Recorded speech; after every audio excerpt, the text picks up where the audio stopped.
Hi, I'm Nicholas Russell, and this is Mack and Black News. Oh, we're live. Okay, all right, here we go. This podcast is brought to you by Boss to Boss Productions, Intrinsic Marketing, Hodgepodge, and Nux 3-in-1 Refresher Spray. Yes.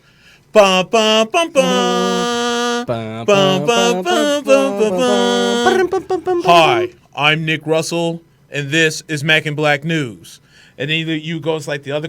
You know, like when you're in a real TV. Let me take these things off. When you're in a real TV studio, they usually have like the lights above the cameras. Right, yeah. And it's so funny because I live in Bolingbrook, and Bolingbrook has a television studio, and they have the lights above the camera, and people still struggle. Right. I'm like, do you not have peripherals? Or you're looking at the wrong camera. God bless. Yes, dude. Like, you can't see this shiny ass light right there saying, move your fat head to the left. Yeah. Sweet mama Cedar. It still baffles me how people on TV get that wrong, too. It's like the giant red light just telling you we're on this Even camera. when we were in school, it wasn't that flipping hard. The really only wasn't. thing that was about in school was I have never read from a teleprompter. Oh, yeah, that was seeing them little ass words and that little ass screen, and I had to keep up with the story. Yeah. That stuff was tough. It really if I was G enough to make it into the news broadcast, I'm like, nah, man, I'm gonna need that font in 9:6. Yeah. Please. And I'm gonna need this TV camera in easily 40-inch. Yeah. Because I need to see everything. Everything. That's right. All right, guys, welcome to the Mack and Black Podcast. I'm back in studio this week. Hey. I know you missed me being in studio last week. We did. I was coming to you live from Great America. And the funny thing about us being live from Great America, me being live from Great America, all the people are just looking at me like, I wonder what that guy's talking about. Yeah, right? They hear him talk about the Yankees or something. Yeah, you know, like everybody's walking around and like they're wearing their basketball jerseys, and I'm out there talking about Kawhi, and I'm like, that guy's really making sense over there. He really likes talking about sports. Yeah. Oh, yeah. They probably thought you were FaceTiming with somebody like probably. They really love sports at their FaceTime. Like, man. Yeah. You're at a freaking theme park. You guys already talking about LeBron James. Right. Yeah, LeBron man, must James. really love your stuff. They really love sports, man. I know, right? All right, guys. Well, we got a lot on the plate per se. God. We have NBA free agency. A lot happened since the last time we did the show. Hell yeah. I'm probably going to blow up because I'm sick of Stephen A. Smith being the voice of the Knicks. I'm going to go out right now and say that Stephen A. Smith is the biggest flop, punk-ass moron I've ever met in my life. When the Knicks are good, you can go root for the Nets, piss off. So that's how I'm starting the show with that. Yeah. We're going to talk about the deal that was made yesterday, what's going to happen now. Damian Lillard's salty because he wants to get paid instead of winning rings. Yeah. We will get into UFC 239, Santos versus John Jones. What a card. Man, I'm telling you, it's a lot going on. So we're just going to go ahead and just jump head first into it. NBA free agency kicked off as of last Sunday, if I'm not mistaken. Yep. And we saw a lot go down. The Brooklyn Nets came out. They went ahead and signed Kyrie. Yeah. Kevin Durant went right behind them. We also saw, the AD trade, I guess, is now finally official. Right. So all the Lakers brouhaha can finally be over with because as of last night, we was waiting a whole week to figure out what's going on. Yeah. And Kawhi Leonard decided to call Paul George, said, you go to the office, force them to trade you to L.A., and then I'll go to L.A. with you. Clippers. But the L.A. Clippers, though. Right. So he's now in L.A. What else we have? We saw Nikolai Vucevic sign this $100 million contract to stay in Orlando. That's surprising to me. Extra surprising. Like, okay, Vucevic is good. Yeah. But is he really worth 5 years, $100 million? And then you drafted Mo Bamba, and you drafted him pretty high over a couple of other people. And you still, is it Jonathan Isaac, the kid Jonathan from Florida Isaac, State? Is you got still a lot of there? big men, Aaron Gordon there. So there's a lot of big men. I was a little confused about that. But here's what I will say about that. I think the league now is starting to become more realistic. Man. Yes. I think people are saying, dude, we're the Orlando Magic. We're not going to sign anybody. Nobody's going to want to come play for the Magic here, guys. Let's just hold on to the players that we can. The one thing we haven't mentioned is Kemba Walker moving to Boston. And Boston found a way to spin a signing trade deal with the Hornets that involved Terry Rozier going to Charlotte. There was a lot of movement. We haven't talked about D'Angelo Russell going to the Warriors. Yep. The Warriors. And then that got weird because then the Warriors turned around and wanted to trade D'Angelo Russell. I know. I was a little... Here's the thing. I think the NBA free agency isn't as fluid as we think it is. Right. I think everyone thinks it's this process that everyone knows exactly what's going to happen. And I think it's so much more like, what just happened? Oh, my God, we've got to scramble. And listen, I do want to focus a little bit more on this OKC thing. Let's do it. Because... OKC before this brouhaha about Paul George. I gotta say that again. Came about. They were saying they wanted to cut payroll, right? They were saying we really need to cut payroll, which they were paying the luxury tax for the last 5 years for this team to try and get into deep into the playoffs, and they haven't been able to do it. And listen, man, props to them. They said, you know what, Paul George is not really looking forward to being on this team next year. Mm-hmm. Apparently, him and Russell didn't get along very well. I know that that's always easy to say after a guy leaves. Right. But listen, Nick, you got to start to put some things together. Kevin Durant didn't want to play with him. Now Paul George is having a problem with him. They were talking about trading Steven Adams earlier this offseason. That's right. I forgot about that. So listen, man, there's a lot to be said. And now we talked about this off air. Now Russell's agent looked at them and said, maybe we should be out of here too. I think Russell Westbrook, first off, I never understood why Oklahoma City is such salary cap hell. Right. But then you look at Russell Westbrook's contract, and this man signed the Supermax. Nuts. Because if I'm not mistaken, if I heard correctly, I think it was from you, a $40 million player, $47 million player option in 2 years. Yeah. That's insane. Yeah. So half of your salary cap is tied up in Russell Westbrook. Yeah. And don't get me wrong, Russell Westbrook is a really good point guard. Not denying that. Yeah. But for $47 million, like, come on, man. And to be fair, insane. Nick, I think the thought process on that is that the salary cap will go up incrementally every year to the point where 47 won't be that crazy in 2023 or whatever it may be. But still, $47 million is a lot to commit to a player that, quite frankly, has not played nice with other players. He's really interested in getting triple-doubles and not really interested in winning championships. Right. By the time he gets to the postseason, he's already so burnt out on trying to get 1,000 triple-doubles in the regular season that in the postseason, quite frankly, he disappeared. I mean, he disappeared this year. Right. And there's no really easy way to say it. So, listen, man, if I'm enter in your favorite team, any favorite team here, you should probably make a call about Russ. He's that good of a player. Yep. See what you're going to give up. But, man, Oklahoma City had a tough decision, and they decided to make that trade to the Clippers to get back Danilo Gallinari, Shai Gilgeous-Alexander, who's a good young point guard, and 5 first-round picks, 4 of those unprotected. Wow. That's that's like Boston, Brooklyn type. Type deal. So, listen, I said this to you off air as well. This dude, Steve Ballmer with the Clippers, he had this vision that we have to go out and get a guy like Kawhi this year. And they stood firm, even through the sort of, oh my God, the Lakers are good now, and the Lakers brouhaha. Yeah, the brouhaha with the Lakers. And I'm saying that all show. Hey, let's be honest, Nick. The Lakers put themselves in a hell of a position to go out and sign Kawhi. Yep. Kawhi's a different dude. Yeah. He went out and said, "Nah, I'm good on that. I'm gonna bring my own team to LA. You know what? You guys stay on that side of the hallway. We'll have our own squad on this side of the hallway." So, shouts. Listen, man, the Clippers, dude, they've done a tremendous job over the last 3 or 4 years transitioning out of that phase of Chris Paul and Blake Griffin and DeAndre Jordan, Lob City. And they could have, you know what, Nick? They could have fell in love with that and said, no, keep them around. Keep CP3 around. Keep Blake around. We can do this. And they said, no, we're not doing it. And we're tying up too much money and commitment to these players. Get rid of them, get back assets. And some of the assets that you used to get Paul George were from Houston in the Chris Paul trade. Yep. Were from Detroit in the Blake Griffin trade. Yep. So listen, man, I can't fault the Clippers. Is it risky? Yeah, but not as risky as what Brooklyn did.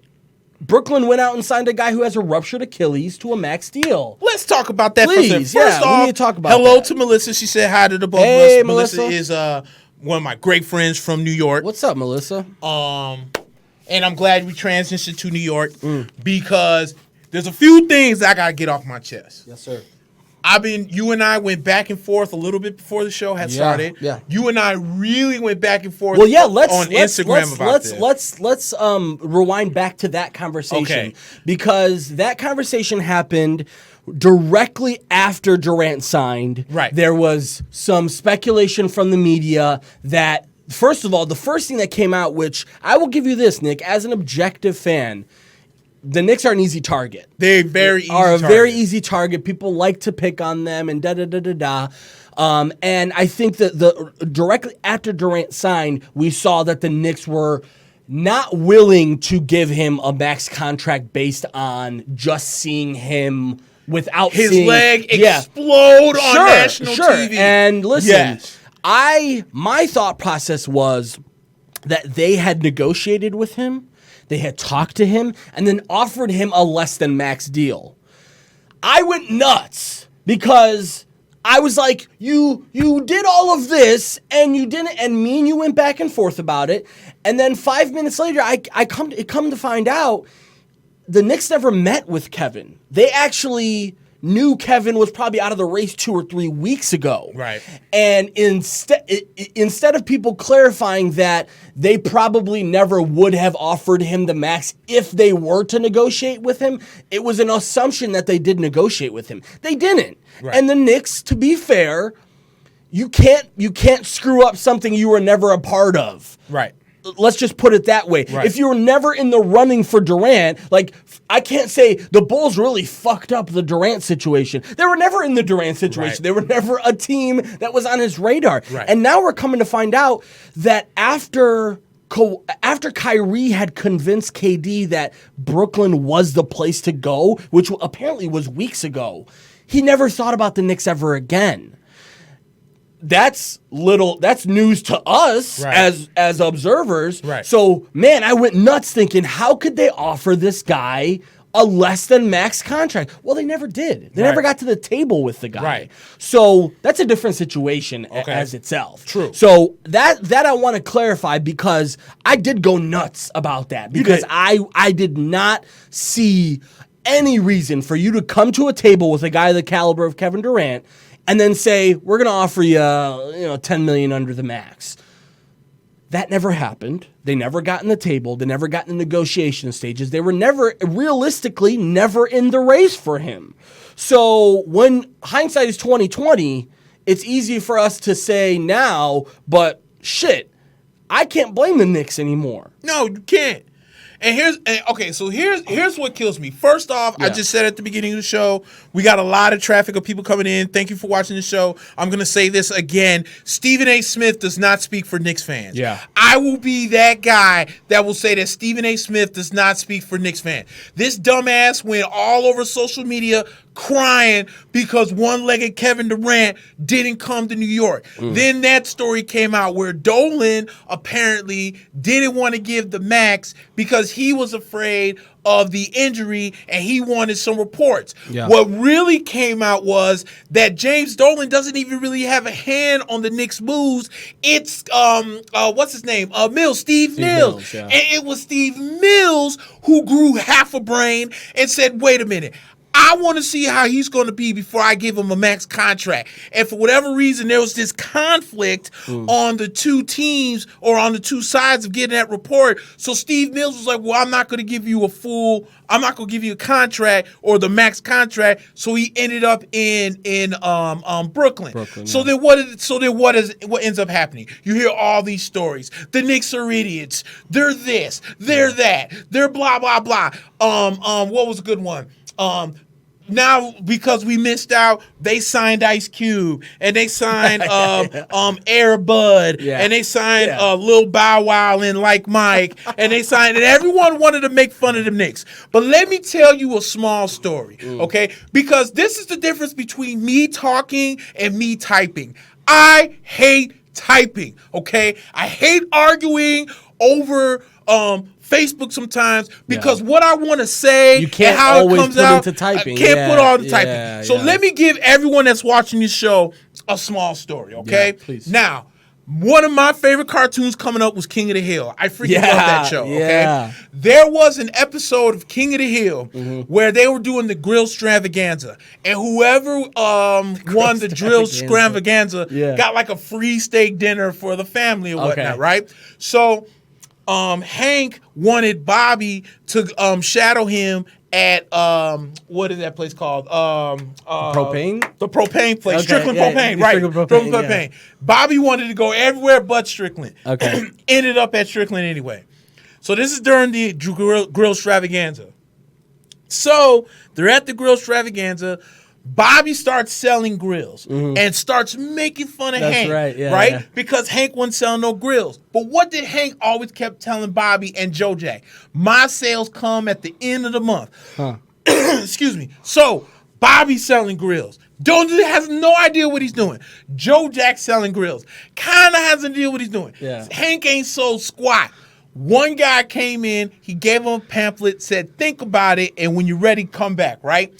What I'm telling you is patience. Because while Bobby was effing up and while Joe Jack was effing up, everyone was making fun of Hank thinking that he didn't know what he was doing. And what happened 2 minutes before the grill extravaganza was over? That guy came in and filled the entire trailer park full of propane and Hank waxed everybody. This is the New York Knicks to a T.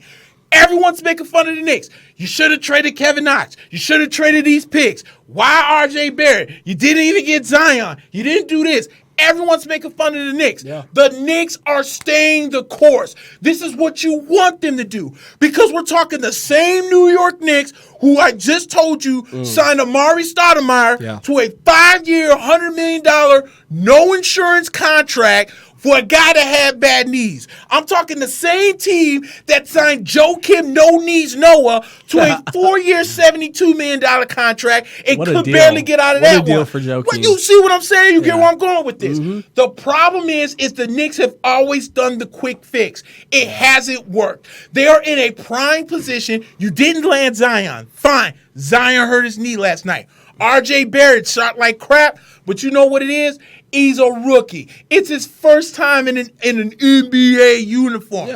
Everything is going to be okay. Because if the Brooklyn Nets can go out and just get plethora of talent and suck balls for 5 years and no one blinks an eye, and now all of a sudden they went out and got Kyrie and one-leg Kevin Durant, the Knicks can do the same damn thing. If Knicks fans would just sit down, shut up, stop acting like we got to get every single big goddamn free agent that's out there, because it hasn't worked. Sorry, Steve. It has not worked. Not one time have we signed a big-time free agent and it's worked. Because Carmelo, when we brought him in, was great the first 2 years. He signed the contract. He was total ass and all about himself. This is the first time that the New York Knicks actually have a full team that all actually want to be with one another. The signings that they made weren't even all that bad. Of all the signings they made, the only guy that does not have a team option for next year is Julius Randle, who, oh, by the way, is only 24 years old. They're all basically one-year deals. Thank you. So while Knicks fans are out here trying to cry, piss, bitch, and moan like Stephen A. Smith, like a freaking... Stephen A. Smith does not represent the Knicks. Please, Stephen Not for 5 seconds. I've never seen the most flip-flop of it going on first take. It's such an obvious act for the cameras. And it's a joke. It is a complete joke. And I'm about to go off right now real quick, and I don't mean to switch sports, but I got this dude, Chad Wolf, that makes fun of my Buccaneers, dude. Dude. All right, this is why I'm not going to go off. I'll give you one solid guess who he called you guys a Tampa Bay doormat. Because we've sucked in the South, and it's true. But who does he root for? I'll give you one good clue. Oh, no. This team has not won a playoff game since 1992. that the Cowboys? No. I'll give you another. They're in your rival division. Oh. Are you talking about the Lions? I am talking about the huff-ass Detroit Lions. You do not make fun of my team God. Your stupid-ass team. You had 2 Hall of Famers that quit. 2 of them. Barry Sanders still didn't quit. talking shit about you. Bro, come on. You going to talk Johnson about my can't team? wait to talk shit about the Lions. Calvin Johnson couldn't wait to get out of that piece of crap because you guys suck balls. You cannot make fun of my team when your team sucks porno dick. Leave me alone. That's like being in a 1990 Accord and then being like, your 98 Gallant sucks. It's like, okay, but yours sucks too, bro. Right, All right. Yeah. Some old school Dodge Charger with a full Hemi engine, and you come up me with some Fast and the Furious piece of crap. Yeah. And you're like, your car sucks. Thanks, bro. Calm down. Zoom. Yeah, we'll see ya. So you know what, Nick? I do want to say this about the Knicks, and I'll switch gears on this. I don't want to go too deep analytical. Basketball this, basketball that. Andrew Schultz, who's a really good comedian, one of my favorite comedians, stand-up comedians. He's got his own podcast, and he referenced a clip from himself on his own podcast. I think it might have been 4 or 5 months ago. Okay. And basically what he said was, he looked at all of his friends, they're all Knicks fans, and they all were talking and hyping themselves up about, oh my God, Kyrie. Oh my God, Zion. Oh my God, KD. Yep. And this is going to be the best. And he looked at all of them and he said, I'll give you a clue. We're not getting any of them. Yeah. And he looked dead in his friend's eyes and said, KD's not coming here. Kyrie's not coming here. None of these guys are coming here. And you want to know the reason why none of these guys are coming here? They have nothing to come to. And you haven't given them a reason to come yet. Right. And the whole reason why we're seeing now the Nets were a viable option was because of what they've done over the last 2 or 3 seasons. Thank you. And they said, you know what? Now, oh my God, this team made a big stink in the regular season and all of a sudden made the playoffs last year, and we're a pretty darn good team and had a chance in the playoffs. And Kyrie looked at that and said, that's where I want to be. And yeah, listen, Kyrie's from the area. That has a lot to do with it. Kyrie and KD are very good friends. That's something to do with it. But Knicks fans, it gets easy, Nick, to be negative. Very. It's just in life. Right. Like, not even in sports, okay? In life, man, it's so easy to get negative. To wake up and then you stub your toe on your bed and the rest of the day is the worst just day goes ever, down. Right? And that's really what it is right now for teams like ours. The fans are so inundated into losing and into being the laughing stock and losing the prestige and the luster around being a franchise like the Knicks or the Bulls. And it's time for fans to start to be a little bit more realistic and start to have a little bit more realistic expectation of their team. Right.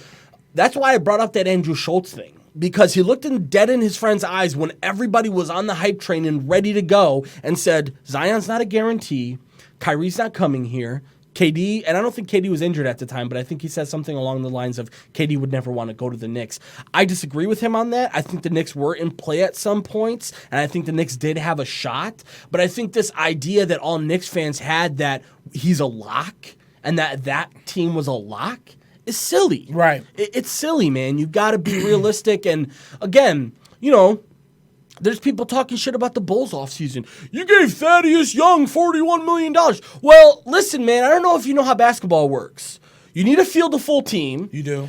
You need to have, if you want to compete, you have to have a full team. You have to have depth. And if you want to, be successful, you have to have veteran guys. And you can't just have 3 max players. That's not how this works. People have become, I hate to say it this way, dumber when it comes to basketball now. Yep. And they're like, well, yeah, the Bulls could have traded Otto Porter and then traded Zach LaVine, then you would have had 2 max slots. What universe are you think, we need to be realistic, man. We don't have what the Clippers have right now. We don't have what the Lakers have right now. We don't have what New Orleans lucked out on right now with the number 1 pick. And they're having an amazing offseason, Nick. They went out and signed J.J. Redick. They went out and traded for a couple of different guys. Dude, the Pelicans look in a damn good position next year, and this is a year removed from people talking about them as the laughingstock of the league. Have we made official yet if AD re-signed with the Lakers? It's not official. No, they said, like I said, I read this somewhere. It's a handshake deal that once he's eligible for an extension, which I believe doesn't happen until next summer. I believe it's going to happen later on, but.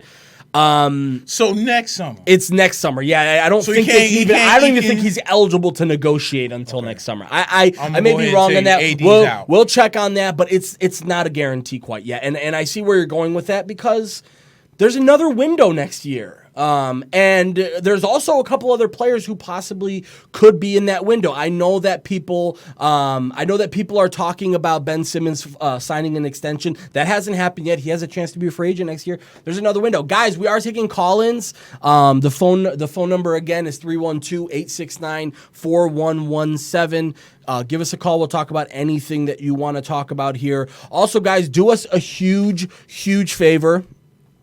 We are on all podcast platforms now. This isn't just a Facebook thing, guys. All right, mackandblack.com, iTunes, Spotify, Google Play. Any place that you find podcasts, you will find ours. Excuse me. We just launched our new website, guys. Go watch or listen to podcasts, past episodes, everything like that over there. We are going to be expanding over the next couple of shows here to try and make it a little bit easier for you guys to get to the podcast and everything like that. But Nick, the Knicks, dude, you look at their squad and you're like, that's a pretty damn good squad. Yes. Now look. Yes. Look, I disagreed with I'll let you give it to yourself. I disagree with your prediction of how many wins they're going to get, but do I think that their ceiling is somewhere there? Yeah, hell yeah. Would anybody guess the Brooklyn Nets were in the playoffs last year and where they were? No. So I'll give you the benefit of the doubt. You got 3 or 4 young free agents that you signed.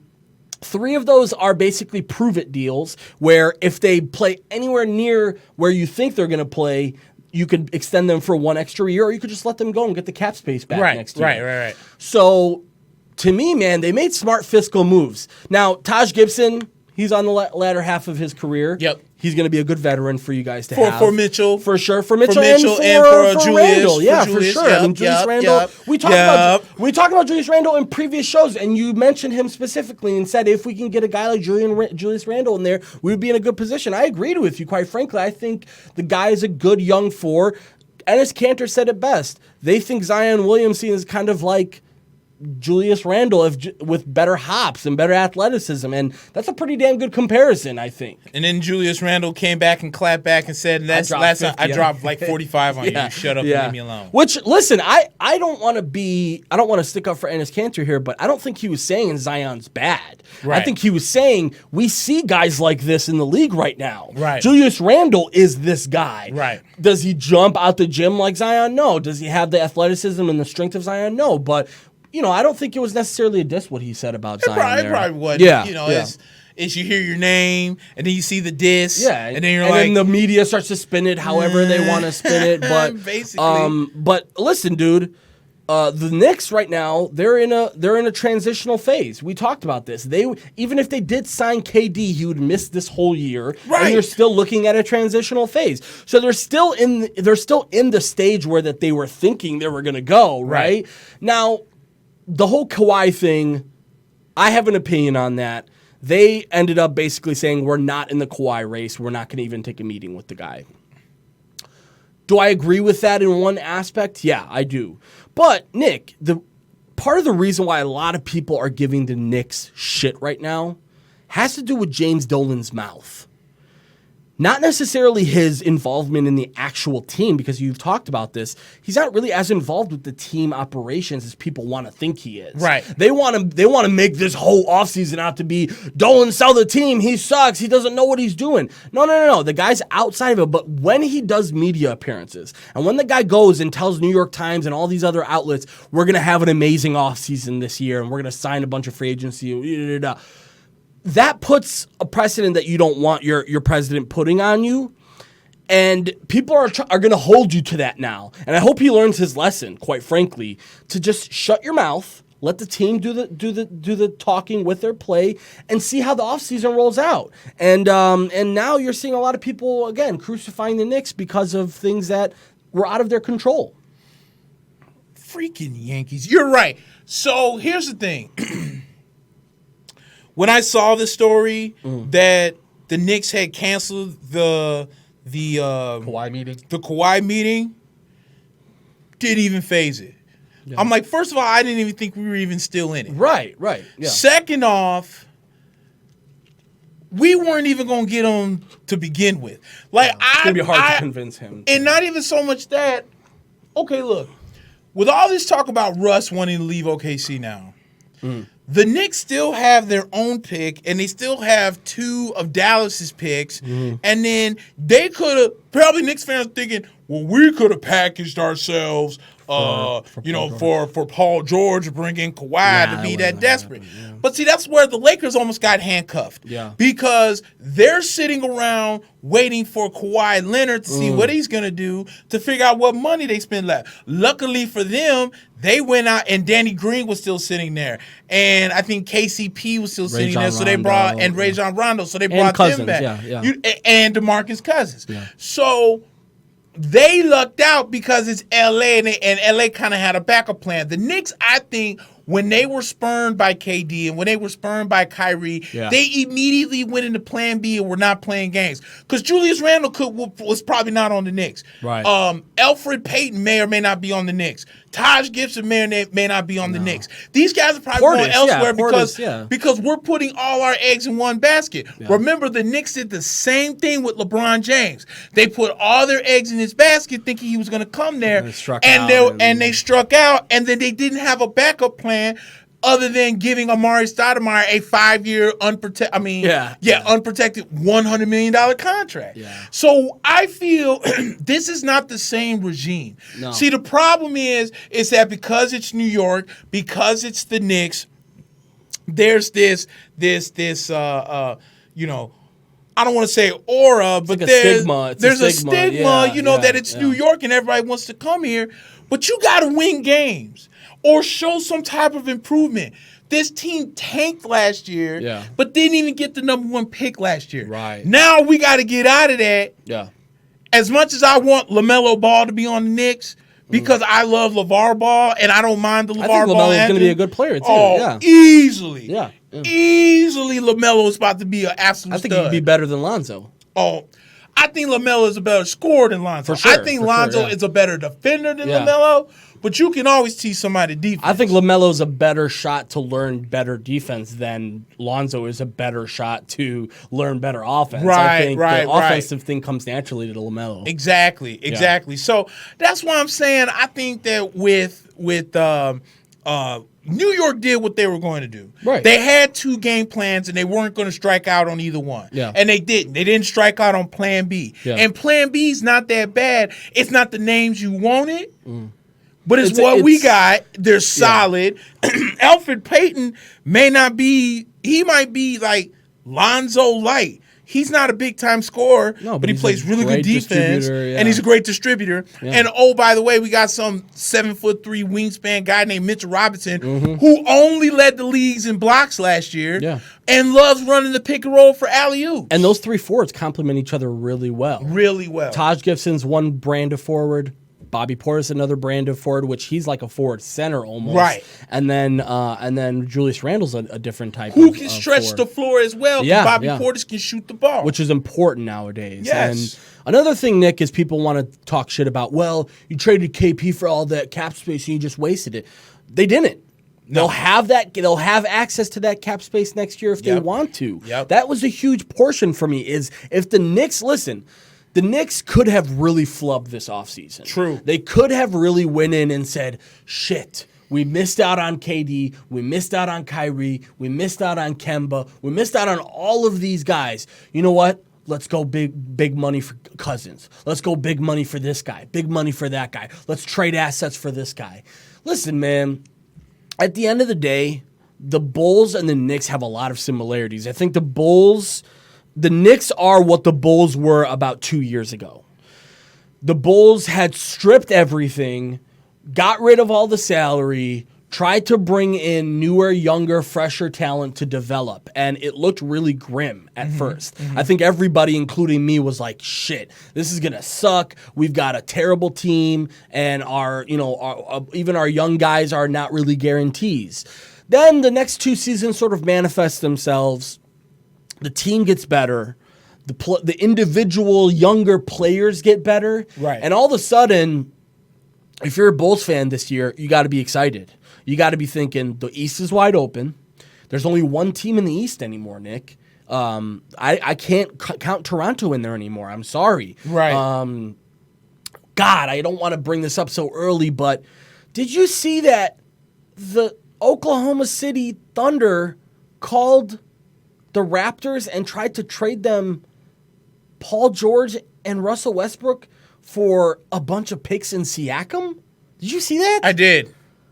And Toronto said no. Toronto said no, which, again, Toronto, man, props to them. Because they're going to, I think Kyle Lowry's on an expiring deal. He probably would have had to be a part of that deal. But you had a chance to get 2 really good players, and you said no because it would have crippled your future. It would have taken on a ton of salary, which, listen, guys, the Bulls are in this position right now. They won't be in this position next year, but we're full to the brim with salary. We're going to be cutting it close to the luxury tax. I know Otto Porter is going to be expiring next year, but that money is going to be taken up by re-signing Lowry. That money is going to be taken up by keeping other guys staying put. So, yeah, man, we're not in a position right now that I think is great for Knicks fans to look at, but I think there is good similarities and parallels, to use that word. All you got to do, all the Knicks have to do is win. Yeah. When you win, you become right. If you win, you become attractive. That's what's going to happen. Zach says at the end of the day, James can't win a championship without all-stars or a super team. Who's James? LeBron James. Yeah. What is he talking about? He just won it 2 years ago with a Cleveland team with nobody on it. I don't understand. Kyrie had a lot to do with that. Listen, Kyrie had a lot to do with winning that championship. You can make the same sort of thing with LeBron, and I'm gonna go out on a limb here, Nick, and say that Kyrie probably isn't as good as we think he is. And okay. I could not agree. He hit timely with shots. That statement. Okay, Nick, he hit timely shots. He hit really, really clutch shots for that team that won them the championship, but you can't leave LeBron on an island and say that he can't win without all-stars. I think he's basically played by himself his whole career, other than the Heat days. So I'm not sure about that one. Zach says, I don't know if you guys have heard, but the Bulls are in talks for trading for Russell Westbrook. Bulls getting Westbrook in, and the Bulls are going to trade Otto, Kobe White, and 2 draft picks. What is your take on it? I wouldn't believe that. I would wait till a legitimate source came out and said that, which I would have seen that by now. Trust me. Listen. Woj would have been dead. Yeah, he would have been on that. No, I wouldn't trust your source on that, my man. And I quite frankly wouldn't trust that Oklahoma City would even consider that. You're trying to cut salary, and Otto Porter. You want to bring back Otto Porter, and you want to bring back Kobe White, who's going to be basically making top 6 money over the next 3 years, which doesn't help you. So, to be quite honest, I would love for the Bulls to make the call. Do I think that they have a chance at it? No, because we don't have the assets, guys. Let's not be realistic. Yep. Be realistic, guys. The Westbrook thing is a flash in the pan. Listen, do you want Westbrook on your team right now? I don't know. He's a tremendous player. One of the best regular season players of all time. But to say that you're going to put your team on his back now, can you really say that? We're talking about almost a decade in Oklahoma City that's gone terribly, quite frankly. Every single time they have a shot and they're close, they strike out. They had a team. Let's remember, guys, they had a team with James Harden and Kevin Durant and Russell Westbrook on it. And that didn't work out. Then Durant leaves, and everybody makes Durant the bad guy. And then now Paul George leaves, and everybody wants to make Paul George the bad guy. Guys, let's start looking at who this guy is. Yeah, the common denominator. Yeah, the common denominator in all of that is that Russell Westbrook is there stealing rebounds to try and get a triple-double every night. He's the guy who, again, he tells you in practice that he wants to get a certain amount of assists by, the third quarter to get it.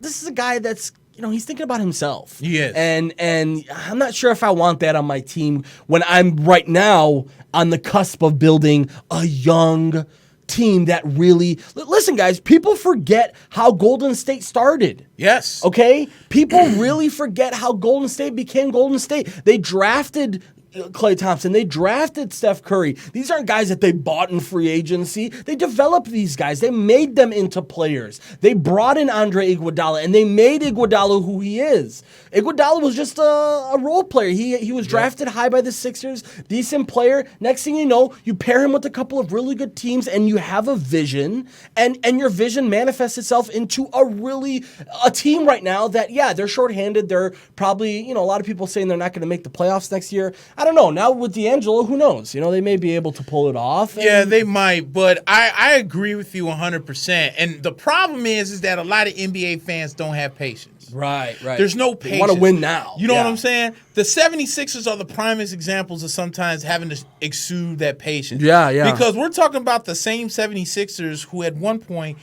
almost had the worst record in the league ever. Yeah. But look who they got in return for it. Ben Simmons. Mm-hmm. Joel Embiid. Yeah. Ben Simmons, he may not be able to shoot for anything, but the man drives to the hole. He's a great distributor. Yeah.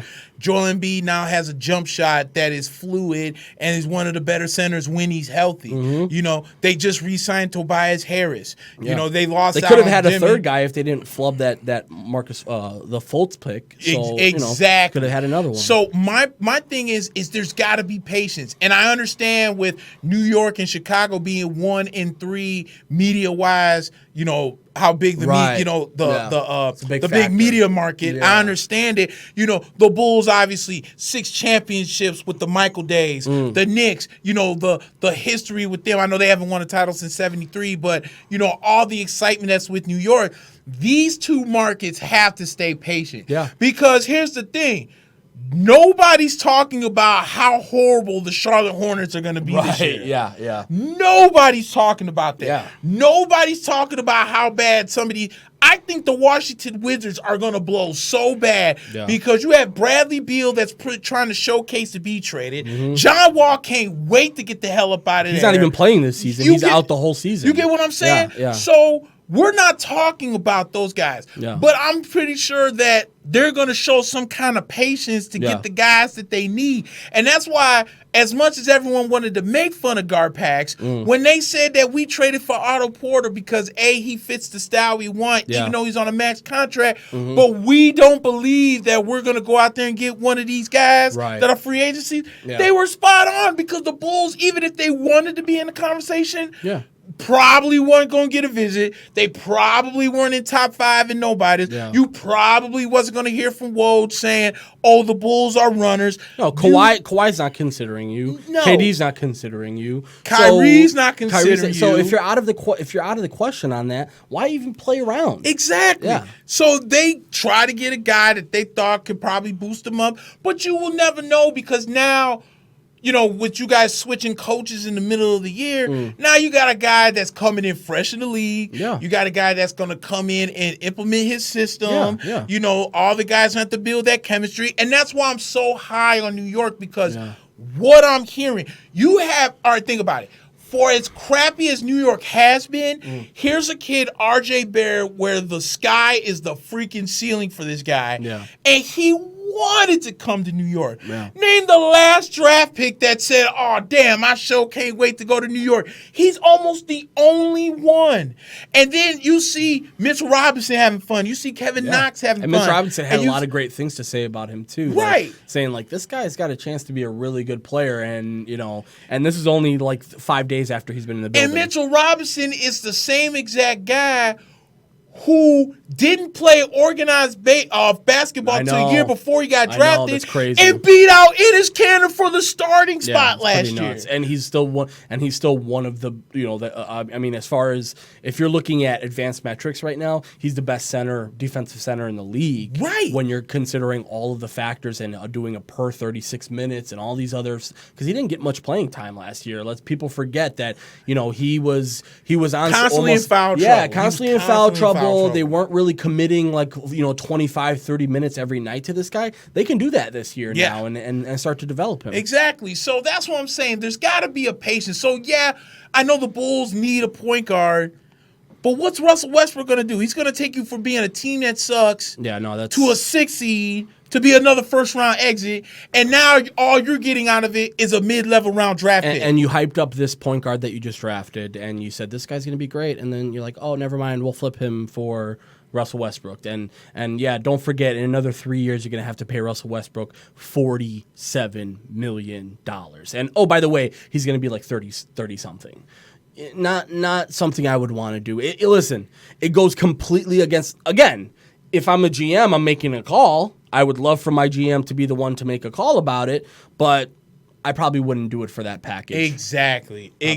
So, yeah, man, I'm telling you. So now let's get into the meat and potatoes of all this, which is Kawhi Leonard choosing the Los Angeles Clippers. Wow. And the Los Angeles Clippers it sounds like it's a two-way street. Yeah. Where Kawhi called Paul George, said, Paul, I want you to come with me to L.A., told the Clippers that I want Paul George in L.A., and the Clippers being in a state where they can – now, I don't almost want to say desperation because trading 5 draft picks seems that way. Yeah. But I'm pretty sure they were like, no risk it, no biscuit. Yeah. So they're like, look, some of these picks aren't even ours. Right. Steve Ballmer is not like a low-risk – medium reward guy. Right. He's a guy that's like, I want to go big. I'm going all in. You want me to go all in? I'm going all in. And that's what they did, man. Yo, props to the Clippers, man.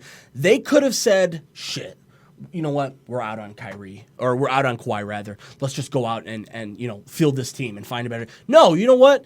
Okay, you want Paul George? Let's make a call. Make the call. Okay, we can make this trade happen. Oh, and by the way, people forget this whole Toronto talk about Toronto talking with Oklahoma City about both George and Russell was actually happening at the same time as the talks with the Clippers.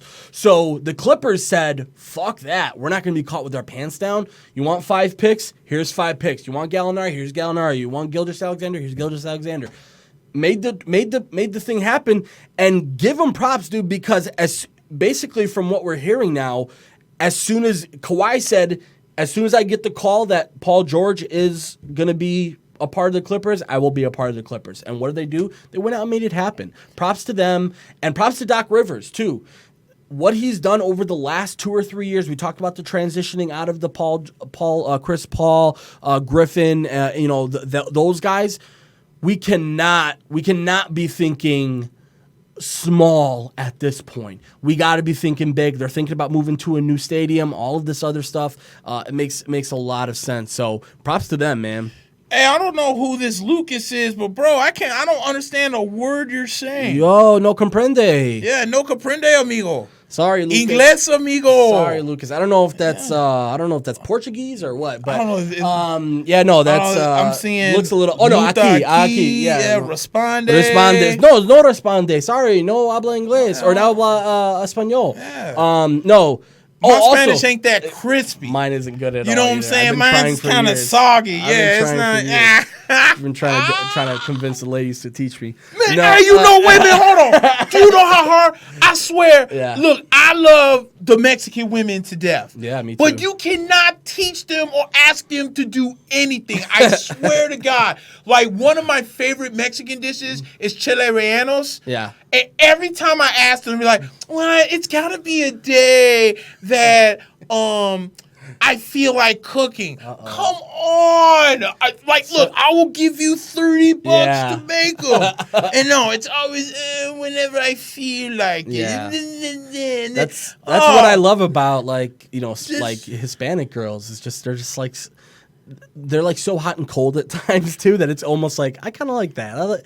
I like that you're a little crazy. I'm a little crazy They're too. very Kawhi in Game 5. Right, yeah. You know, you go on a 13-0 run by yourself, and then all of a sudden, Klay Thompson's on you. You can't make jack shit. Yeah, exactly, dude. You know, also, I do want to say this about Kawhi, Nick. This guy, dude, this cat is one of the... I'm going to say this. He's one of the most fascinating players I've ever seen in all of sports. True.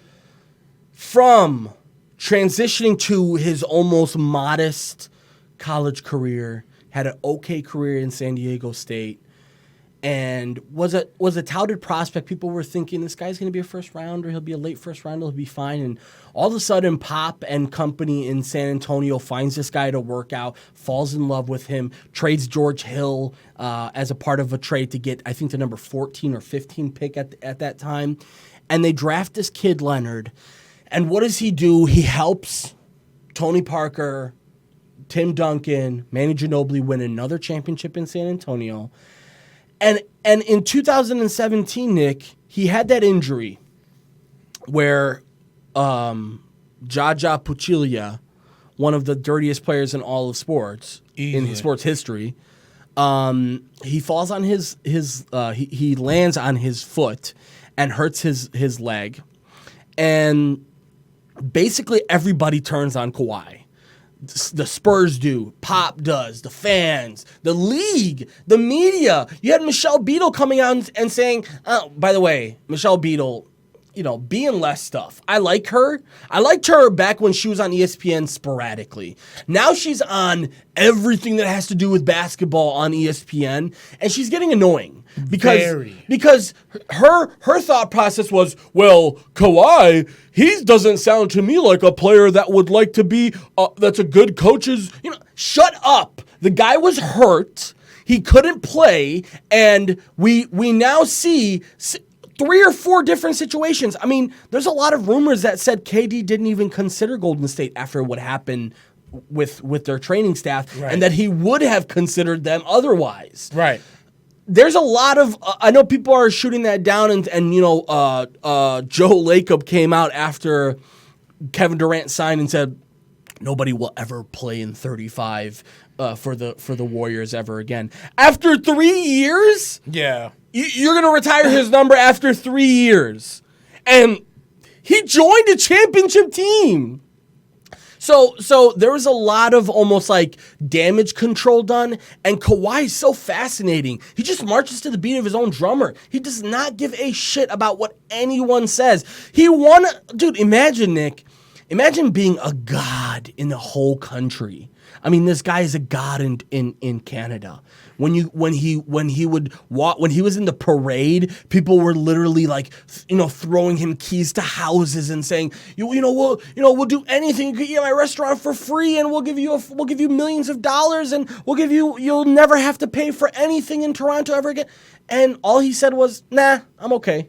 I want to go play in California. Fuck it. And he did. And that's such a G. He's such an OG in that way that nothing could ever stop him or convince him.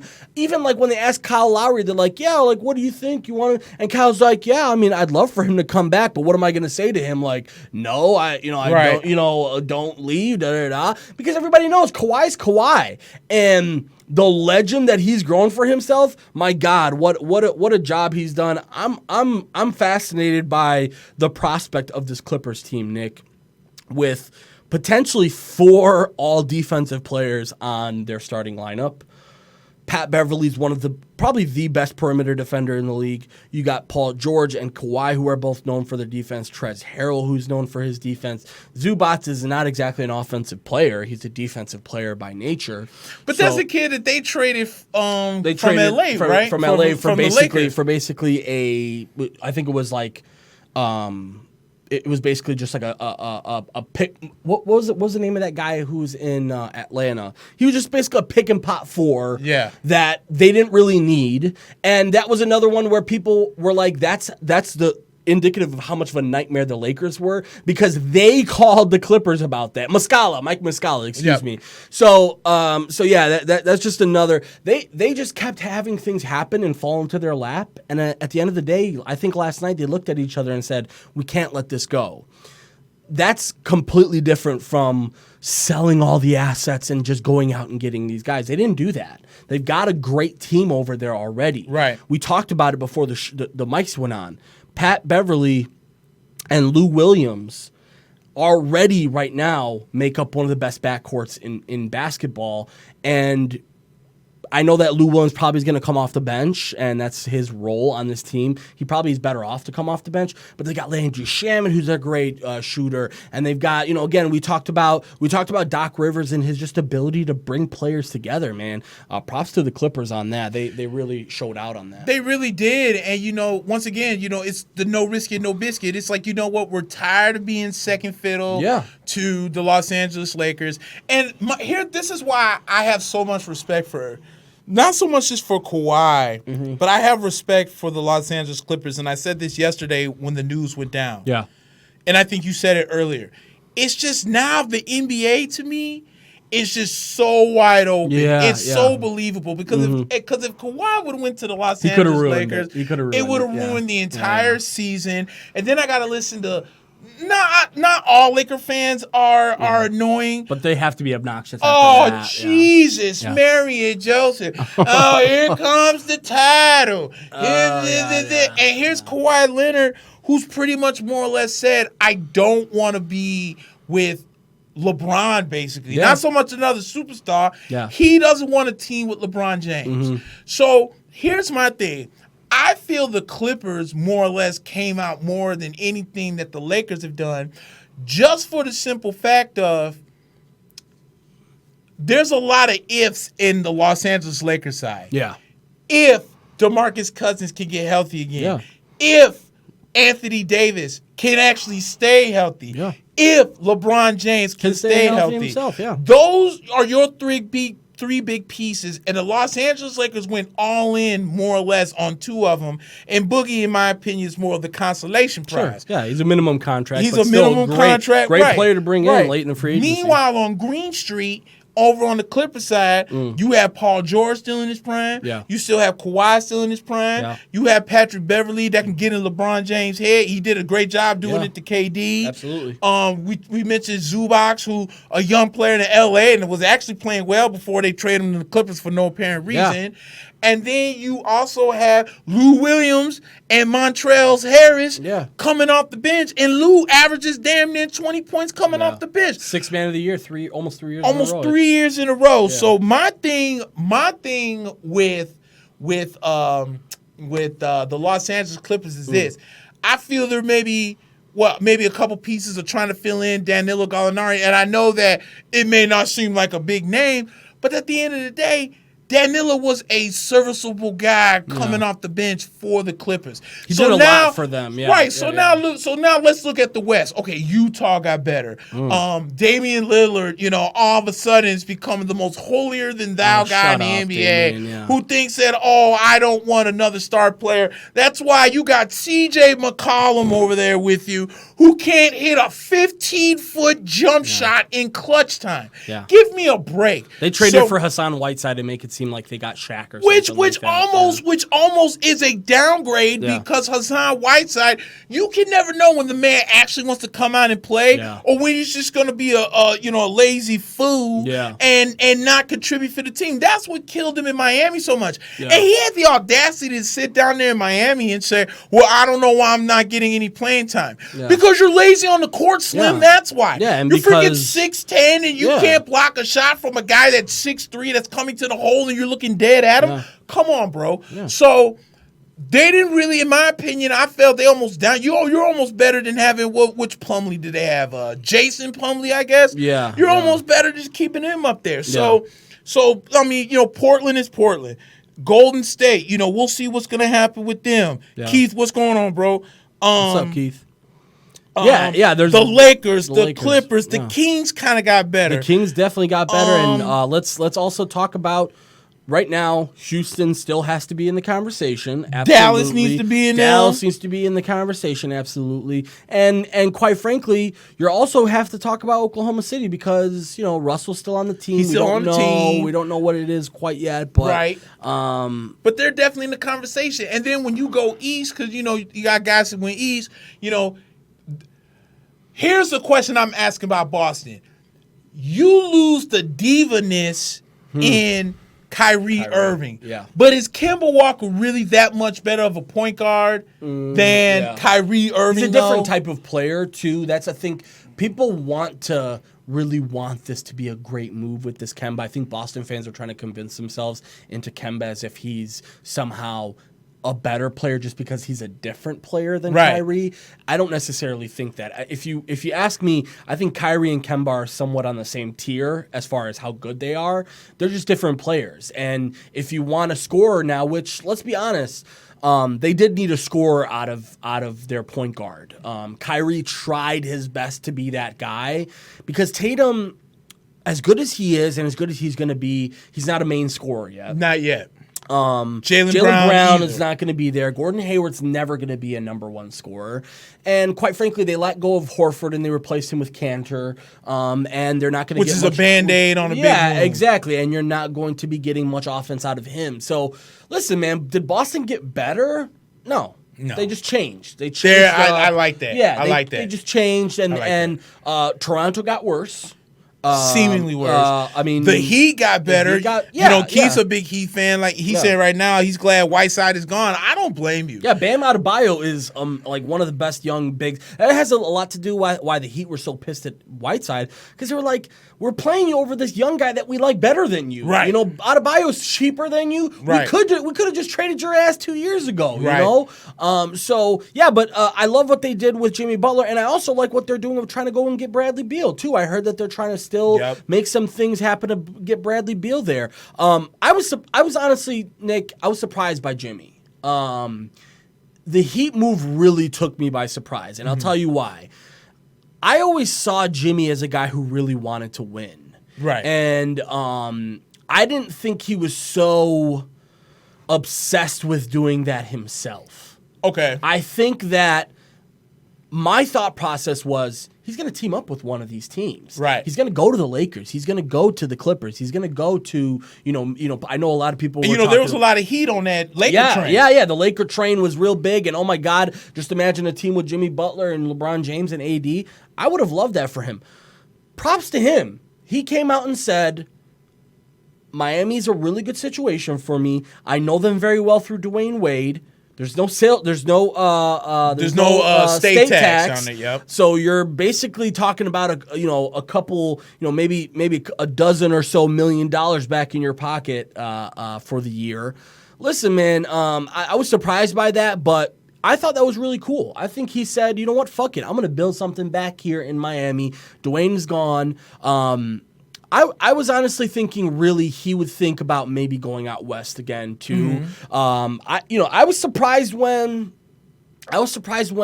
like the Suns, for example, which again, this is a team that just keeps striking out, and they go out and get Ricky Rubio as if Ricky Rubio somehow.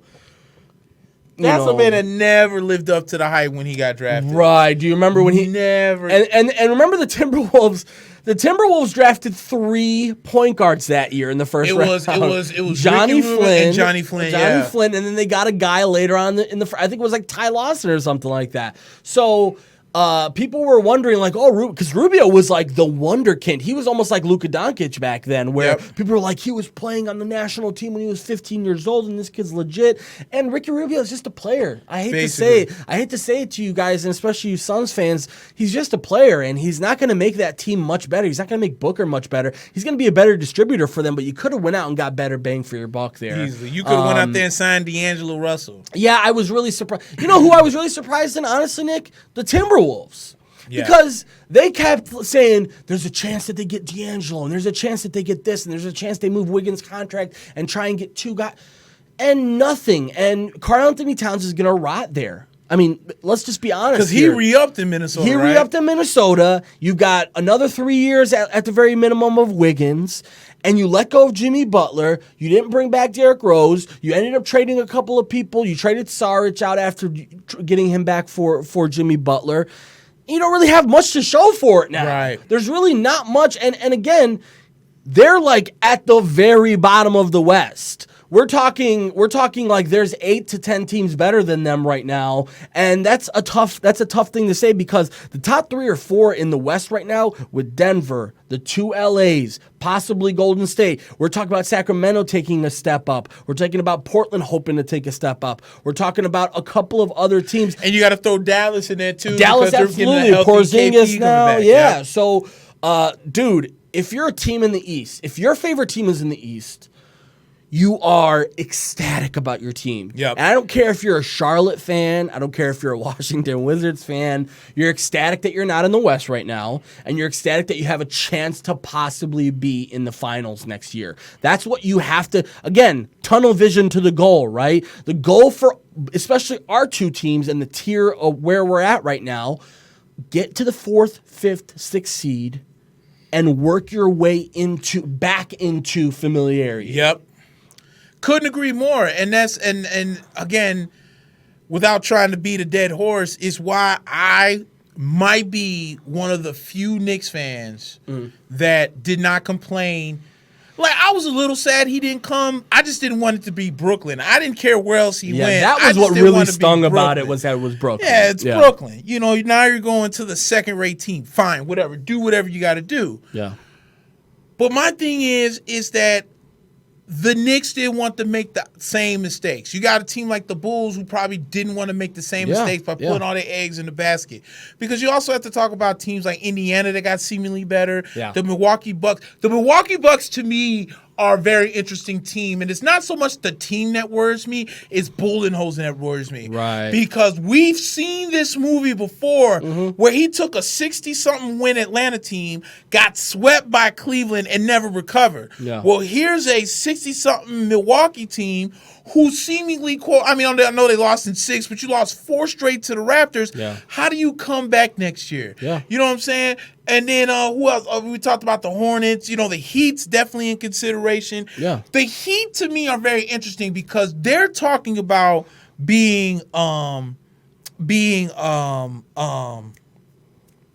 the word I'm looking for? Involved with the Westbrook trade. But the only thing that bothers me about that is that you've been working so hard on Justice Winslow becoming the next point guard. Yeah. Because you knew you were going to trade Goran Dragic. Right. So you and really that Dragic trade fell through. If I'm not mistaken, they were trying to trade Dragic to Dallas, and that fell through, and they ended up trading Whiteside to Portland instead. So they've still got Dragic there, and if I'm not mistaken, they want to get rid of him as well because he's got a big contract figure right now. Keith asked me what did I think about RJ last night. I wasn't able to watch the game. It was cut short. It was cut short. Yeah. But I know he shot 4 for 18. So my thoughts are it's summer league. I'm gonna watch it. Right, it's summer league. Yeah. He's gonna get better. Right. It's his first game, like I said earlier, it's his first game in an NBA uniform. Right. So let's because apparently the Knicks are the favorite to win the summer league team. I know they got a great because their summer team is basically their NBA team. You know, so. Right. So you're getting a sneak peek already of what you're gonna see in the regular season. Yeah. So I need to give RJ Barrett a few more before I start hyping him up. But the bigger concern is that Zion went out with a knee injury. Yeah, and listen, in regards to RJ. I'm happy that if I'm a part of the Knicks organization, I'm happy you took 18, bro.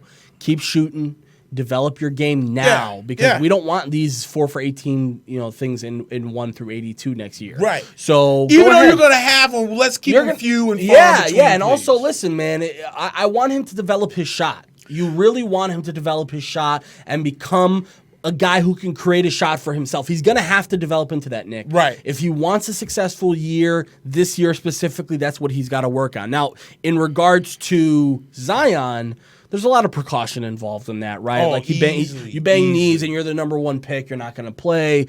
I wouldn't be too worried, but that you got to be a little bit thoughtful about this if you're New Orleans. New Orleans is a franchise that's historically bad when it comes to injuries. We talked about this in previous shows. I don't want to beat a dead horse again.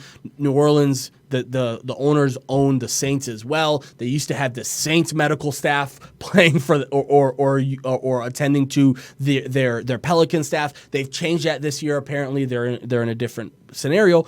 But if I'm a Pelicans fan, I'm a little bit worried. Yep. I'm like, okay, he banged knees, and now he's going to be out the summer league. And oh no, what if something happens in training camp? And oh no, what if something happens in the preseason? So that's something to be worried about, man. Because a guy like Zion, I said this 1,000 times before, he's going to jump out the gym for maybe 5 more years. Yep. And then after that, he's going to have a developed game because he's not going to be able to jump over guys anymore.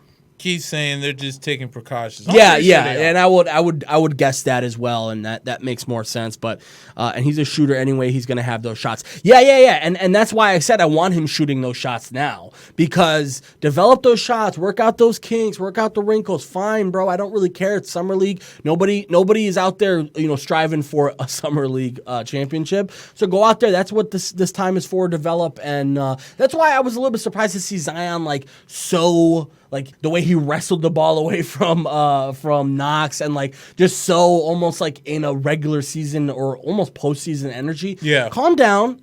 Learn. He's got to learn the gears. It's like almost like giving a 16-year-old a Mustang, right? Right. It's like, hey, bro, you're gonna have to learn how to kind of ease your way into 5th gear, right? Because you don't want to go 0 to 100 that quickly anymore. Right. You got a long season ahead of you, a long career ahead of you. You got to start to conserve yourself a little bit better. I agree 100%. So, but the thing is too, with us talking about how the Knicks starting 5 is in the summer league, that just lets you know how dedicated these kids are. Because someone like Knox should have been like, "No, I'm straight. I'm good." Yeah. Someone like Mitchell Robinson, is like, DSJ playing or no? DSJ's probably not playing. But I don't think he's probably not eligible. I don't think so, because this would be his 3rd or 4th year. Yeah. So I don't think he would be eligible. But I mean, it's just, again, it's just the Knicks just showcasing their stuff. And I like the fact that the kids are out there. They all trying to fight for a spot. They're all trying to grab some chemistry. Yeah. I've seen a few practices here and there that they have, and it's very intense. And the guys are pushing each other. And Mitchell Robinson's defense in the post right now looks decent. Yeah. And it's all about trying to get the kid to when to be aggressive, when not to be aggressive, because they can't really afford him to be on the bench because of foul trouble. They're definitely going to need him out there. Yeah. The Knicks are on the come up. Look, again, it took Brooklyn a couple years for them to come on the come up. The Knicks would come up on the come up. They could probably go out there and find them one decent trade to bring in a veteran that can gel everything together. And they have flexibility next year again. People are forgetting that it's not like they've handcuffed themselves for next year, the following year. They can easily free up like $35 million next year if they wanted to. So, and it could be right back to being in the hunt for possibly for a max player. Yeah. Another max player. Nick, I know you have a read to do, but I also want to just make sure to let everyone know that they can call us, guys, 312-869-4117. We're on Facebook Live, guys, but we're also on iTunes, Spotify, Google Play. I'm trying to think of Podify. I'm trying to think of like a couple of other apps. Anywhere you find podcasts, you'll find us there, guys. Are you interested in starting a podcast? Boss to Boss Productions is looking for interesting ideas and new shows.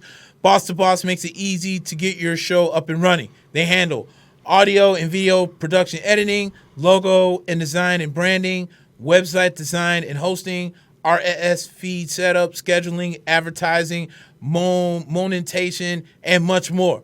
So if you have an idea for a podcast, or would like to advertise a product on an existing show, send us a message at bosstobossets.com. That's boss, BOSSED, 2, boss.com. Hey, I want and now let's go to James. To the news, weather. Weather. I noticed it got a seemingly cooler outside. I've got to do it here because the green screen's here. So. Oh yeah. Like this. Well, if you go back Steve, and take you can superimpose it in the post. I remember we had to do that at ICB, that's right. and I think Mish was our weather guy. He's a great weather guy. God, He's got the voice for it. Yeah, no, he is. He's freaking hilarious. Nick, I do want to transition to 239, but before then, I just need to say that the White Sox and the Cubs are playing right now. We talked a little bit about it before the show.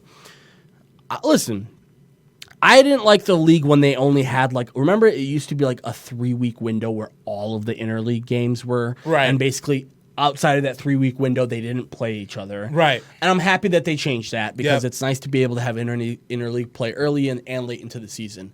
But if you're gonna split up the games, for example, the Cubs and the White Sox used to play 2 3-game series, and sometimes I think they would make it an odd number somehow. Yep. Now it's two game sets 3 weeks apart from each other. Right. That's a little dumb. Extra stupid. I don't really understand why the Cubs and White Sox played almost 3 weeks ago, 2 games, and then now they're playing 2 games now. I don't get that. He's bringing up this nonsense. Dude, the Yankees came back and tied the game, but they lost it in the 9th. Talking about the Rays finally pull out a win. What's the race looking like in the East? I haven't been paying attention. What's the what? What's the race looking like? How far ahead are the Yankees right now? Ain't nobody catching them. I'm just kidding. They're 7.5. Oh, okay. So that's a pretty comfortable. It's comfortable. Pretty comfortable. The Red Sox are still double digits behind us.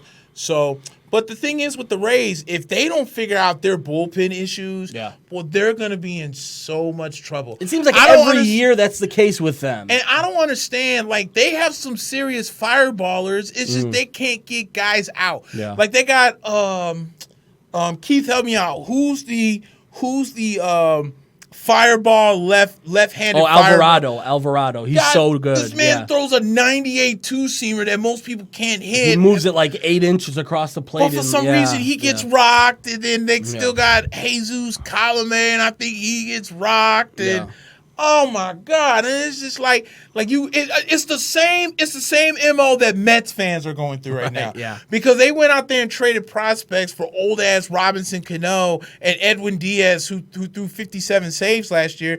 And they're thinking about moving him out of the role too. That's crazy. Can't even get anyone out. And I feel so bad for Mickey Callaway because everyone's gonna sit here and be like, Mickey Callaway sucks and this and that, and we feel bad for. When you're actually apologizing to Terry, 85-year-old Collins about the job he did in New York because Mickey Callaway sucks, it's a lot more than Mickey Callaway. And it wasn't Mickey Callaway's idea to trade for Robinson Cano and Edwin Diaz in the first place. And it's not like you didn't know what you were getting out of Robinson Cano. I mean, it's the same. Why do you think Seattle wants to trade him? The Mets right now are exactly what is exactly what the Knicks were doing. They're trying to get the veteran quick fix instead of developing your guys. Like, they're because and in fairness, the Mets are between the rock and the hard place. Yeah. Because they've had guys that've had all the hype coming up, and when you bring them up, the only 2 guys that have been worth talking about is Pete Alonso, that's on a tear, and then Michael Conforto to an extent. Everybody else has been up for quite a while too. And everybody else freaking sucks. Yeah. You know what I'm saying? So, again, and they're trying to get these quick fixes without trading your main assets, which is DeGrom, which is Syndergaard. I saw the other day that Steven Matz is coming out of the bullpen. Like, why? Yeah, I didn't understand that either. You see what I'm saying? He's so young, too. It's like, you know what? And he was supposed to be a part of the trio. If you're going to do that, then just go ahead and trade the guy. Trade the guy while he has value. And then Zach Wheeler comes out the other day and pitches a fine game against the Yankees. Yeah. And as soon as the game was over, the Mets told the Yankees, sure, we'll trade Zach Wheeler to you if we want to. Yeah. And the Yankees are going to make that phone call because I think the Yankees are in line for 2 solid starting pitchers. All you got to do is look at little brother. Because here's the thing. I was talking, I think it was last week, about us getting Luis Castillo. That's not happening. Yeah, that guy, he almost pitched a no-hitter last. He is such a stud. And I'm like, okay, that's not going to happen. There's no way they're trading him. Fine. Yeah. So and he's 24. Too. And he's 24. Yeah. And the Reds are not out of that Central. No, they're not. Crazy, yeah. I mean, the way that the Cubs have played, it's not surprising. So, yeah. Speaking of which, you want to bring that? You know what? I was thinking, do I want to talk about this now? Yeah. Or do I want to save this for the Bear Cave? Because save it for the Bear Cave. You know We'll why? save it. Because here's what I want to say about that specifically, right? I know what you're referencing to with might be the Baez thing with Kaplan, or no? Was that not where you're going? It wasn't where I was going to go. Okay, I was gonna go with the Sammy Hall of Fame conversation. Oh, okay. You know what, dude? Let's have that conversation. Let's do it now. Yeah, I'd love to have that conversation. Okay, here's the problem I have.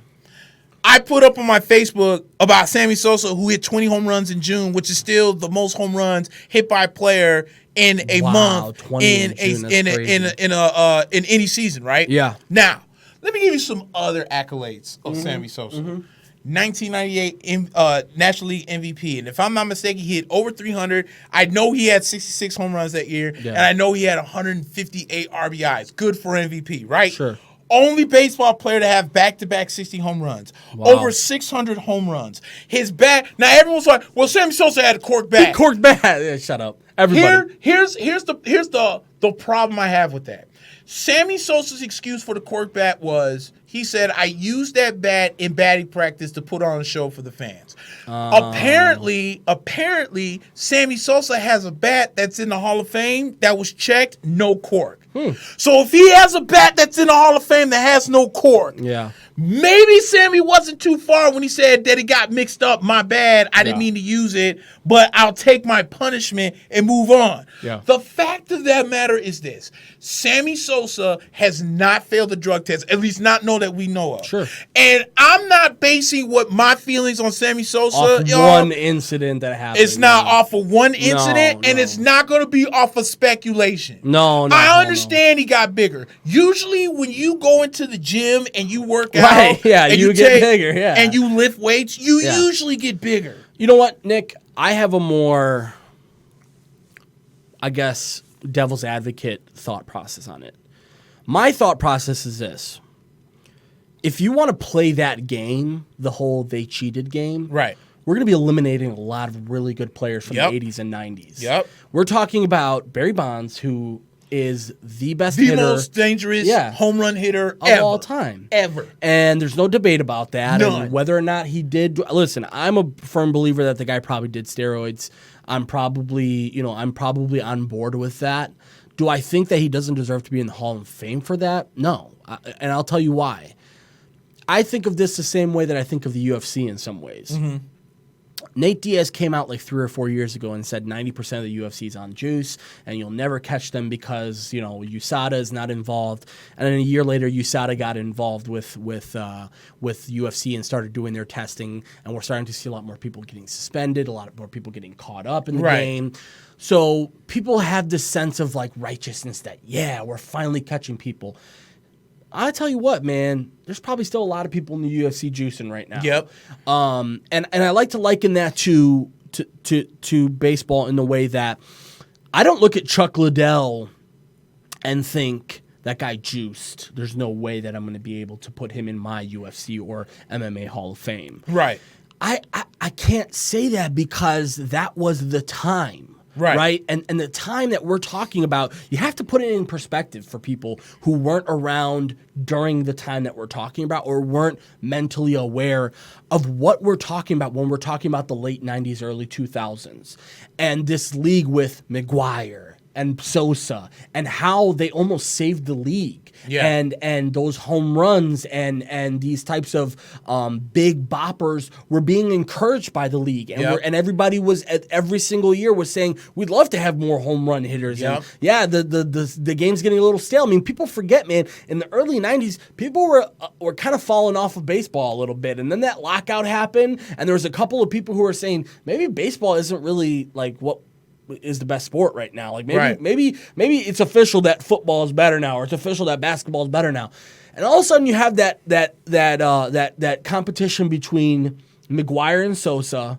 It reignites this league almost. Yep. And then it transitions into Barry Bonds' Giants days. Yep. Where he was must-watch baseball for almost 2 years up until he broke the record. And it's so hard for me as a fan to deny that and to say, listen, Rafael Palmeiro is a great example. Rafael Palmeiro is a guy who people have already put out of their mind. Yep.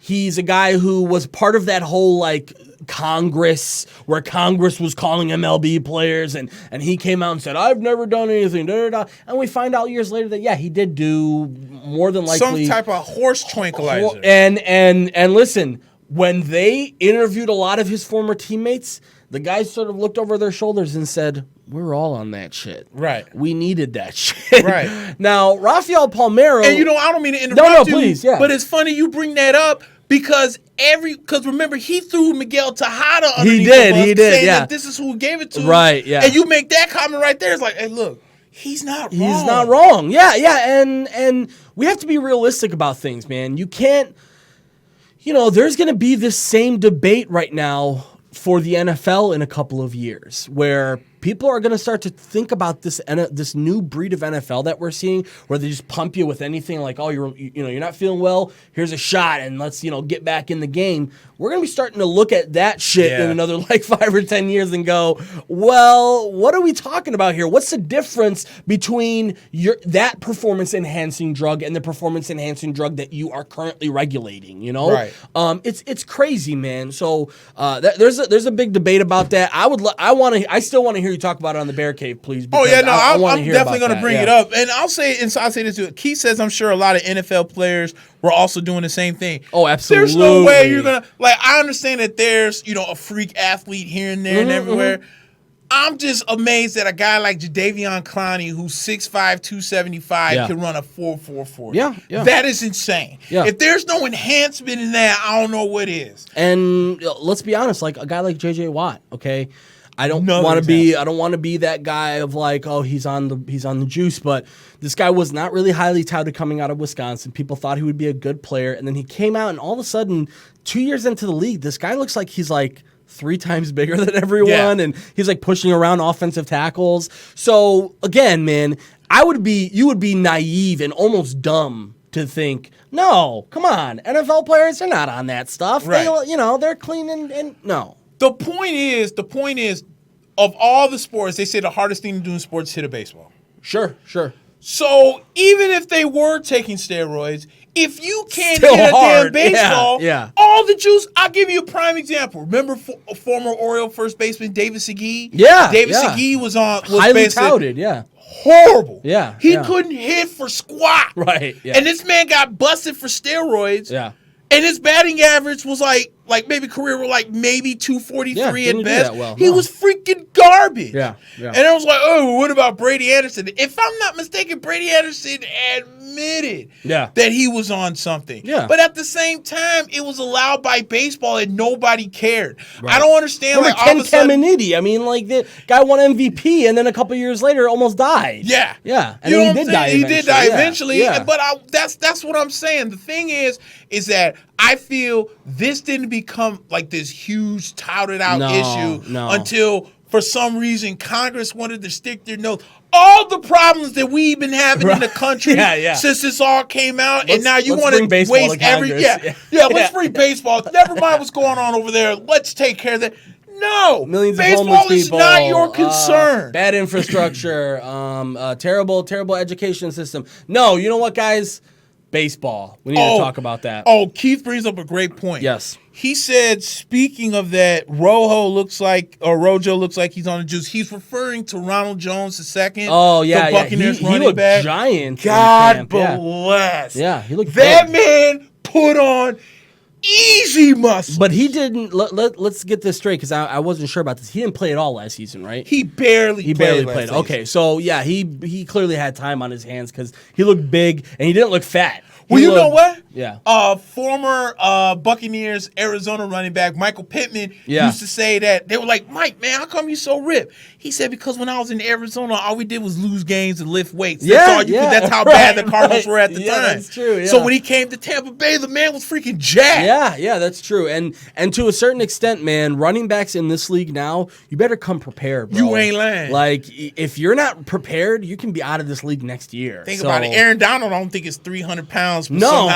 And dude, defensive. Speaking of Aaron Donald, man, that guy is unreal. I mean, you look at him with his shirt off, and you're like, what? Where were you made? You were made in a factory somewhere. You're like, oh, wait a minute. I was looking for Aaron Donald. Aaron Donald. The defensive tackle. Yeah, the defensive tackle, the guy who pushes around 350-pound dude. Yeah. Oh, that's you. Okay. Are you sure you're 300? That's you. I'm sitting here. Me and Keith were both Bucks fans. We're sitting here looking at Vita Vea, the Samoan bulldozer that's freaking 350 easy. Yeah. And here comes this guy, Aaron Donald, that's going through offensive linemen like a hot knife through butter. It's not even 300 pounds. And side note, Nick, that whole 350-pound nose tackle. That's going away now. It kind of is. You're right. People are. I know that there's still a couple of them left, but like, look at what happened with Danny Shelton. Yeah. Danny Shelton was so highly touted coming out of Washington. Yeah. And the Browns drafted him, and they said everything about this guy, that he's going to be the anchor of this defense. Yeah. And then next thing you know, he gets traded, and then he like spent a year with the Pats last year. I think he might have signed with another team this year. You're not seeing those like 350-pound anchors anymore because the league has changed. Yeah. You need guys who are like versatile, first of all, and second of all, mobile. You can't have guys who aren't mobile anymore, and that's why I was super happy the Bears switched over to the 3-4 before it was too late. Yeah. Some teams right now are stuck in that 4-3, and we're seeing a couple teams that are now transitioning out of the 4-3 this season. We're one of them. I think I was going to say Tampa Bay moved, and is it Bowles? Is it Todd Bowles? Todd Bowles. So that you've got another 3-4 system there that helps. Nick, we need to talk UFC 239 because I actually have a hard out today in another like 30 minutes or so. So we got to get this going, okay? Before we do that, though, guys, the UFC 239 is tonight. We are very excited for that. And if you guys know anything about this show and you've been paying attention over the last few weeks, we have a new sponsor, guys, and that's Nux 3-in-1 Refresher Spray. We've talked about it, guys. It's summer. It's nasty out there right now. I'm a big dude. I sweat a lot. I'm not really a fan of sweating. I'm not really a fan of this whole heat thing, but that's just how it goes. So, when you're running around on a hot day and you feel sticky and sweaty and everything like that, but you don't have time to take a shower, and it's just about to be a mess. You don't really have much to do and many options. But if you've ever played sports, anything that makes you sweat, you guys know the feeling. It is gross. The chafing, the itching, the stinking. You guys know what I mean. And we're also talking about the manly region, if we like to call it, to be more politically correct about it. Guys, it's tough to kind of deal with that situation. I know people use baby powder and body spray and Axe body spray and all that stuff. We're not really big fans of that, and that's why we finally have a solution here, guys. It's Nux 3-in-1 Refresher Spray. It is made to replace all the other halfway solutions on the market. Nux is a moisture-absorbing spray that is designed specifically for men, and especially your undercarriage, man. We know what we're talking about here, the lower half region, the abyss, as I like to call it. We'll think of some other names before next week. But your armpits, clothing, sports pads, athletic equipment, boxing gloves, UFC gloves, helmets, any sort of pads that you're wearing for sports, anything that gets nasty and sweaty during activity, guys, Nux 3-in-1 Refresher Spray has you covered. It is no aluminum ingredients, guys. It's tested to be safe and effective all over the body, and it comes scented or unscented. So if you guys want to find out more, do me a huge favor. Visit mynux.com. That's mynux, KNUCKS.com. And again, visit, guys. Take a look at their products. They got a good thing going there right now, and they are the official sponsor of the Mack and Black UFC segments, which we are about to do. My God, Nick, what a card tonight! I am super excited about this one. I think we've already missed the undercard. I'll go from top to bottom here. We talked about John Jones and Thiago Santos. We've talked about this for like almost, it seems like 2 months now. Speaking of the devil, Keith just asked us about us. Do we think that Santos has a chance against Bones Jones? I will say this. I've watched Mahete a couple of times in his previous fights. This guy is a one-hit knockout artist. Yeah. He's got that hammer. I mean, that's why they call him the sledgehammer. That's why they call him the hammer. But I will say this. John Jones has a chin. People forget. People like to act like John Jones never been tested. He's been tested by Gustafsson before. He's been tested by Cormier before. Yep. He's been tested a couple of times. So, listen, I tend to give John Jones the benefit of the doubt. Oh, me too. Because of how good he is and how we know he's good. But I will say this. I think he's in trouble tonight if he takes it lightly. I think he really... something in my mind tells me that he's overlooking Santos right now and looking at that next fight with Cormier. Yeah. Because let's be honest, there's not much money in this particular fight for him. Yeah, he's going to make a nice amount of money in from it and da-da-da. But the real money fight is him in DC3. And it's going to be easy for him to overlook. I still think John Jones gets it done. Similar to what we talked about last week with RDS and Junior Dos Santos and Ngannou. Dos Santos almost has to wear you down. Yeah. And Ngannou, all it took was one punch for him. And I see that a little bit, that same parallel in this fight right now. I think John Jones is going to really have to wear down Santos. I think Santos has a chance to catch him with one and put him out. So yeah, to answer your question, I definitely think he has a chance. That when you were explaining this fight, the one fight that came to my mind, we have to go in the Wayback Machine. Yes. Was when Rampage Jackson ended the streak of Chuck Liddell. Yeah, because remember that was the revenge fight. That was the last fight that Chuck Liddell had where he didn't beat somebody. He had the revenge against Couture, and then he had the revenge against I can't think of the other one. There was somebody else, but Rampage was the last on his list, and he was on top of the UFC light heavyweight world, and he was knocking out Tito, and he was kind of knocking out Jardine and everybody. But then he ran into Rampage, and Rampage caught him one against the chin, and Chuck Liddell was never the same. I feel there's a parallel with that with Santos because, as we mentioned, they call him the sledgehammer for a reason. Yeah, and you're right. He has been tested, as in Jones has been tested by Gustafsson, by DC. Even to a certain extent, when he fought Rashad Evans, that people were starting to see him take shots that you weren't used to. And even when he fought Machida, that Machida fight, he was relatively unscathed and came out on top. And now we're starting to see that this guy's been beat up a few times in the last couple of fights. So it's possible to get to him. Exactly. So I think Bones takes this one tonight as well. Yeah. But I wouldn't be shocked if Santos pulled the upset. What are you thinking? Second round, first second round? Okay. Second round. I'm gonna go first round knockout here with John Jones. Okay. Because here's why. I think John has to have a sense of urgency in this fight. Meaning he can't lay back and wait for Mahete to get a flow. He's got to go in, he's got to attack, and he's got to, because people forget, Santos did lose a couple fights ago. I'm blanking on who it was, but he took a really nice shot to the chin, and the rest of the fight he was sort of checked out. Right. So that's what Jones really needs to do. I see him doing that first round tonight. The co-main event, which is pretty crazy because it's a damn good fight. It's a championship fight. The bantamweight championship between Amanda Nunes, the champion, and my girl Holly Holm, who trains with John Jones, really good friends with John Jones.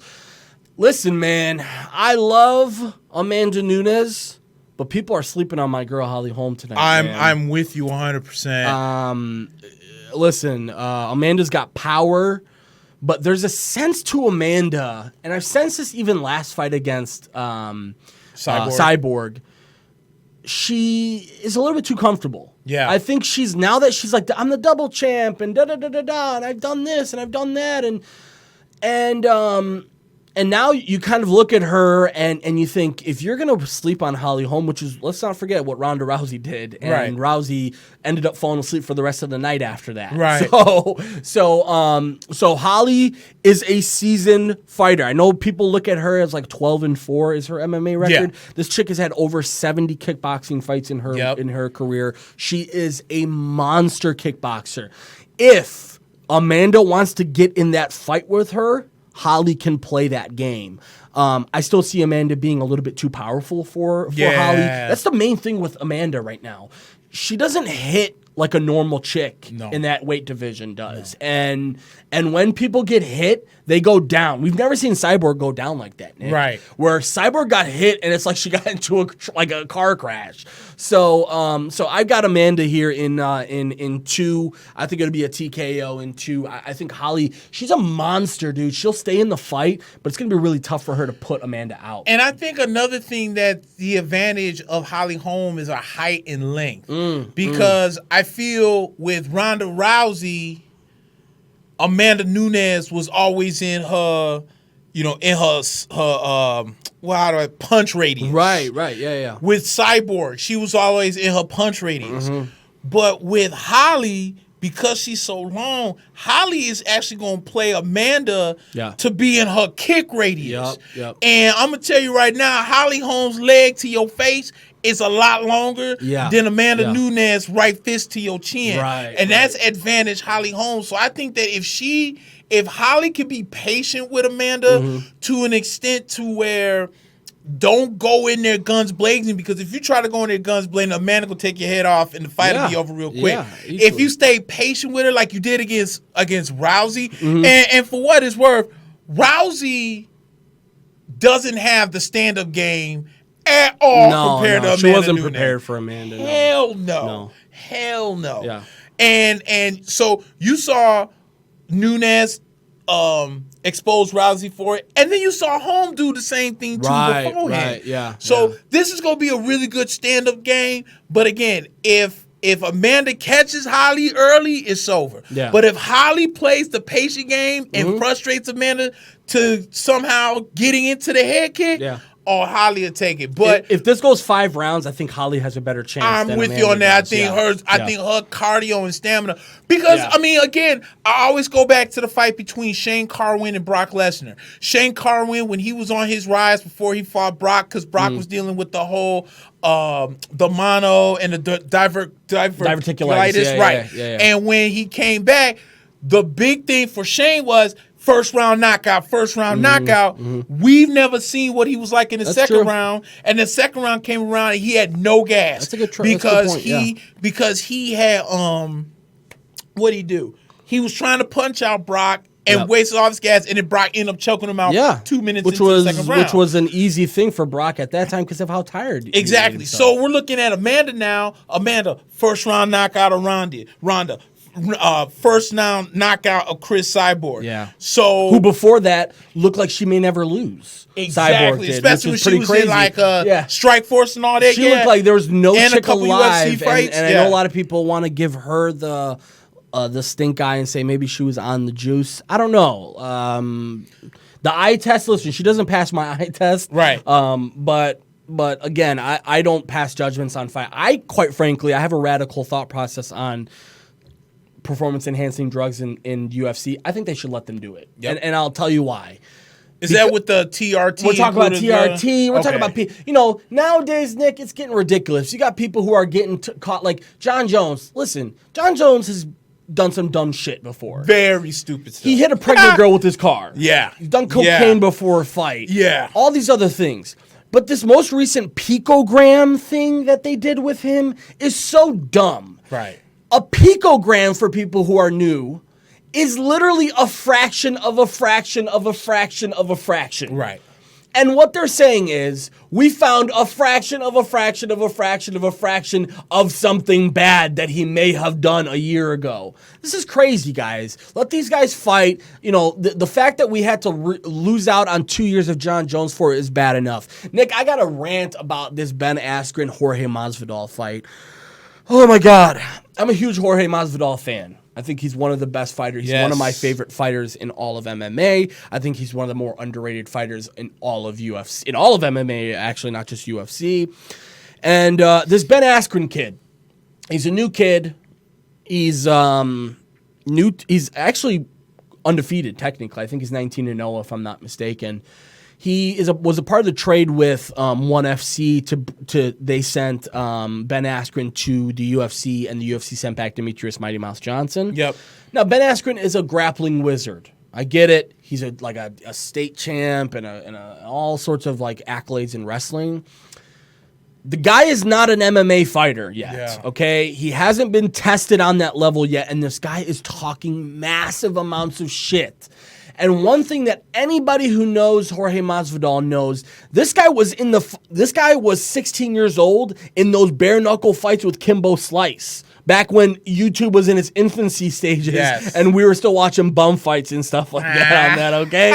So Jorge Masvidal is a real motherfucker, okay? He does not play around. He wants you to say everything to his face, and he's going to do the same thing to you. And to me, Ben Askren is trying to copy off this McGregor playbook that McGregor created. Oh, God, which is dude. say everything that's provocative and be savvy on social media and say the right thing so all your fans get super pumped up for you. And that's what Askren has going for him. I commented on something that Ariel Helwani posted yesterday on Instagram, and he said something like, Ben Askren breaks the record for da-da-da. And I said, Jorge Masvidal is going to break his face tomorrow.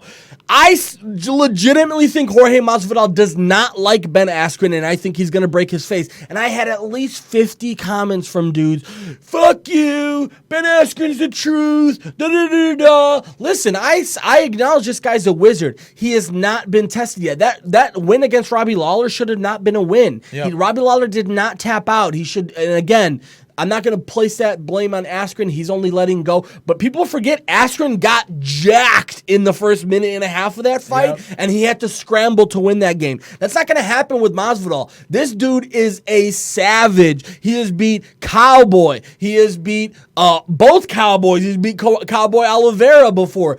His last fight against Darren Till, he put Darren Till on his ass in Manchester in enemy territory. I think Masvidal is going to beat the living breaks off of Askren. I'm hoping it lasts all 3 rounds just to see Askren really get exposed, because Khabib has brought out a new breed of fan in the UFC. Yep. Khabib is a grappling wizard, but don't get it twisted. Khabib will knock your head off too. Right. Khabib, when he gets to the ground, is as heavy and as crazy of a puncher and an elbower as there is in ground and pounder as there is in the UFC.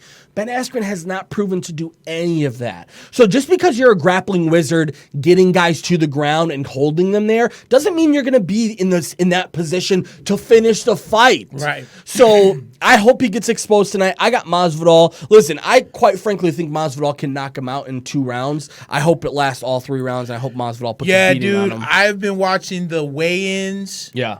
The last couple of weigh-ins, or the one was the standoff, the other one was the weigh-ins. Yeah. And I mean, it's just Askren, blah, blah, blah, blah, blah, blah. And then he looks scared. Like he does. And then when they do the face-off, he's like almost like nervously like laughing and looking around. And Masvidal just looking at him like, bitch, you fucked up by doing all that. And let me tell you, if you guys have an hour to spare and you want to find out who this Jorge Masvidal is, go watch the Joe Rogan podcast with Jorge Masvidal and fast forward about 45 minutes until he starts talking about Askren. He spends 35 minutes about how much he hates Askren because this dude is talking shit on the internet. He said that last time that he had his fight with Darren Till, Askren was there and he was talking shit in the lobby, and then when Jorge Masvidal approached him, he had nothing to say anymore. So that to me is not a real dude. And if Askren needs any what's the word I'm looking for?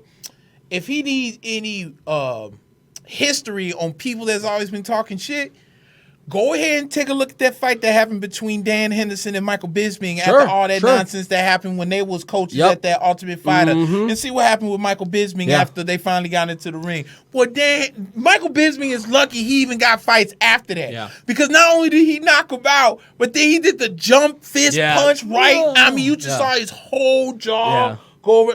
Come on, and then to add insult to injury, Dan Henderson made that his logo. Like his logo is literally a silhouette of him monster punching. And let's not forget Bisping. That fight cost him his eye. The eye that Bisping has in his right eye is a glass eye. It's not a real eye. That's part of the reason why he decided to call it quits after he actually won the championship. He beat Rockhold, or no, who did he end up beating in that one? I think it was Rockhold. Speaking of Luke Rockhold, he fights tonight as well. He fights tonight as well. Jan Blachowicz versus Luke. I personally have Blachowicz. I haven't seen Luke in quite a while. I've seen Blachowicz a ton, and this dude is a heavy hitter. I know that he's from Poland. He's a little bit less known. He's been on a little bit of the more low-key cards. Blachowicz, I think he's the favorite in this fight, if I'm not mistaken. He's the higher-ranked fighter, but Rockhold has a lot of steam behind him. Yeah, and I think you're right. It has to have been at least a year or so, because when I went to the gym the other day, they were showing the fight between him and Lyoto Machida, when he pretty much just wrestled Lyoto Machida the entire fight to a submission. So, yeah, dude, Luke's long. I'm going to go with Luke. I'm going to go with the length of Luke. Yeah, dude. I mean, he really dominated what's the name, Machida in that fight. Okay. And I'm sitting there thinking, I'm like, wait a minute, was this recent? Nah, I think it was about 2 or a 3 year years or so ago. Yeah. Because the last time he fought was actually when he got knocked out from Bisping. So that must have been a cool year ago now because Bisping's been retired for 4 or 5 months. Yep. So I got Blachowicz. I want to say that I think he's going to be the better fighter early. I want to say that he can take care of this early, but I think it's probably going to go to decision, and I think Blachowicz is going to be able to take the decision. The only other one that's on the main card, which listen, Nick, I'm appreciative of the UFC. I wish they would make these cards a little deeper. Yeah. Like watching Bellator, they've got like fucking 50 fights on their cards. Yep. It's nuts. I mean, their undercard is like 25 fights. Yep. And you're basically spending 8 hours on their cards. Now, I'm not saying I want that level, but you got 1, 2, 3, 4, 5 fights that you're going to be paying $60 for. And then the UFC used to always have, like, after the main event, they would show like some undercard fight that they may have not was able. Yeah, they don't do that anymore because everything's on ESPN, and that's part of the gift and curse of ESPN. Now you can't order a pay-per-view separate from ESPN Plus. You have to have ESPN Plus to even order the damn thing. And I don't want to say this on the podcast, Nick, but Brendan Schaub, who's another podcaster, very famous UFC podcaster, ruined the Reddit feed for us because every single Reddit now that has the MMA streams is getting flagged. And the UFC is actively now trying to shut down those sites. So, I mean, I don't know about you, but I only had like 2 or 3 choices to choose from last week on the not last week because that was the ESPN card. The 2 weeks before that when there was Moraes versus Cejudo. Yeah, I was like usually have 20 links to choose from, and there was only 2 or 3 up there. So now they're starting to cut down on people bootlegging and pirating. So I was honestly thinking about dropping the money on it, but I'm probably not going to. So I'm going to try and find a way. How much is the pay-per-view? I want to say it's like $70 or something. God bless. And again, that's for 5 fights. The undercard is pretty damn good too. Diego Nightmare Sanchez versus Michael Chiesa is the last fight on the main card. Welterweight action. I love Diego Sanchez. He's like, he's nuts. He's crazy. He's a crazy person. Him and Clay Guida got they fight in the UFC Hall of Fame? Yeah. And those two are such perfect, almost like mirrors of each other. Just this intense, full to the brim. Watching Diego Sanchez on Ariel Helwani's show and doing an interview with him, it's almost like this guy's on coke or something like that. He's like just like listing all different things, and he's like going on tangents and da. This guy's just so into fighting. He lives and breathes this shit. I like Michael Chiesa, but I also like Diego Sanchez more. I have Sanchez there in a decision.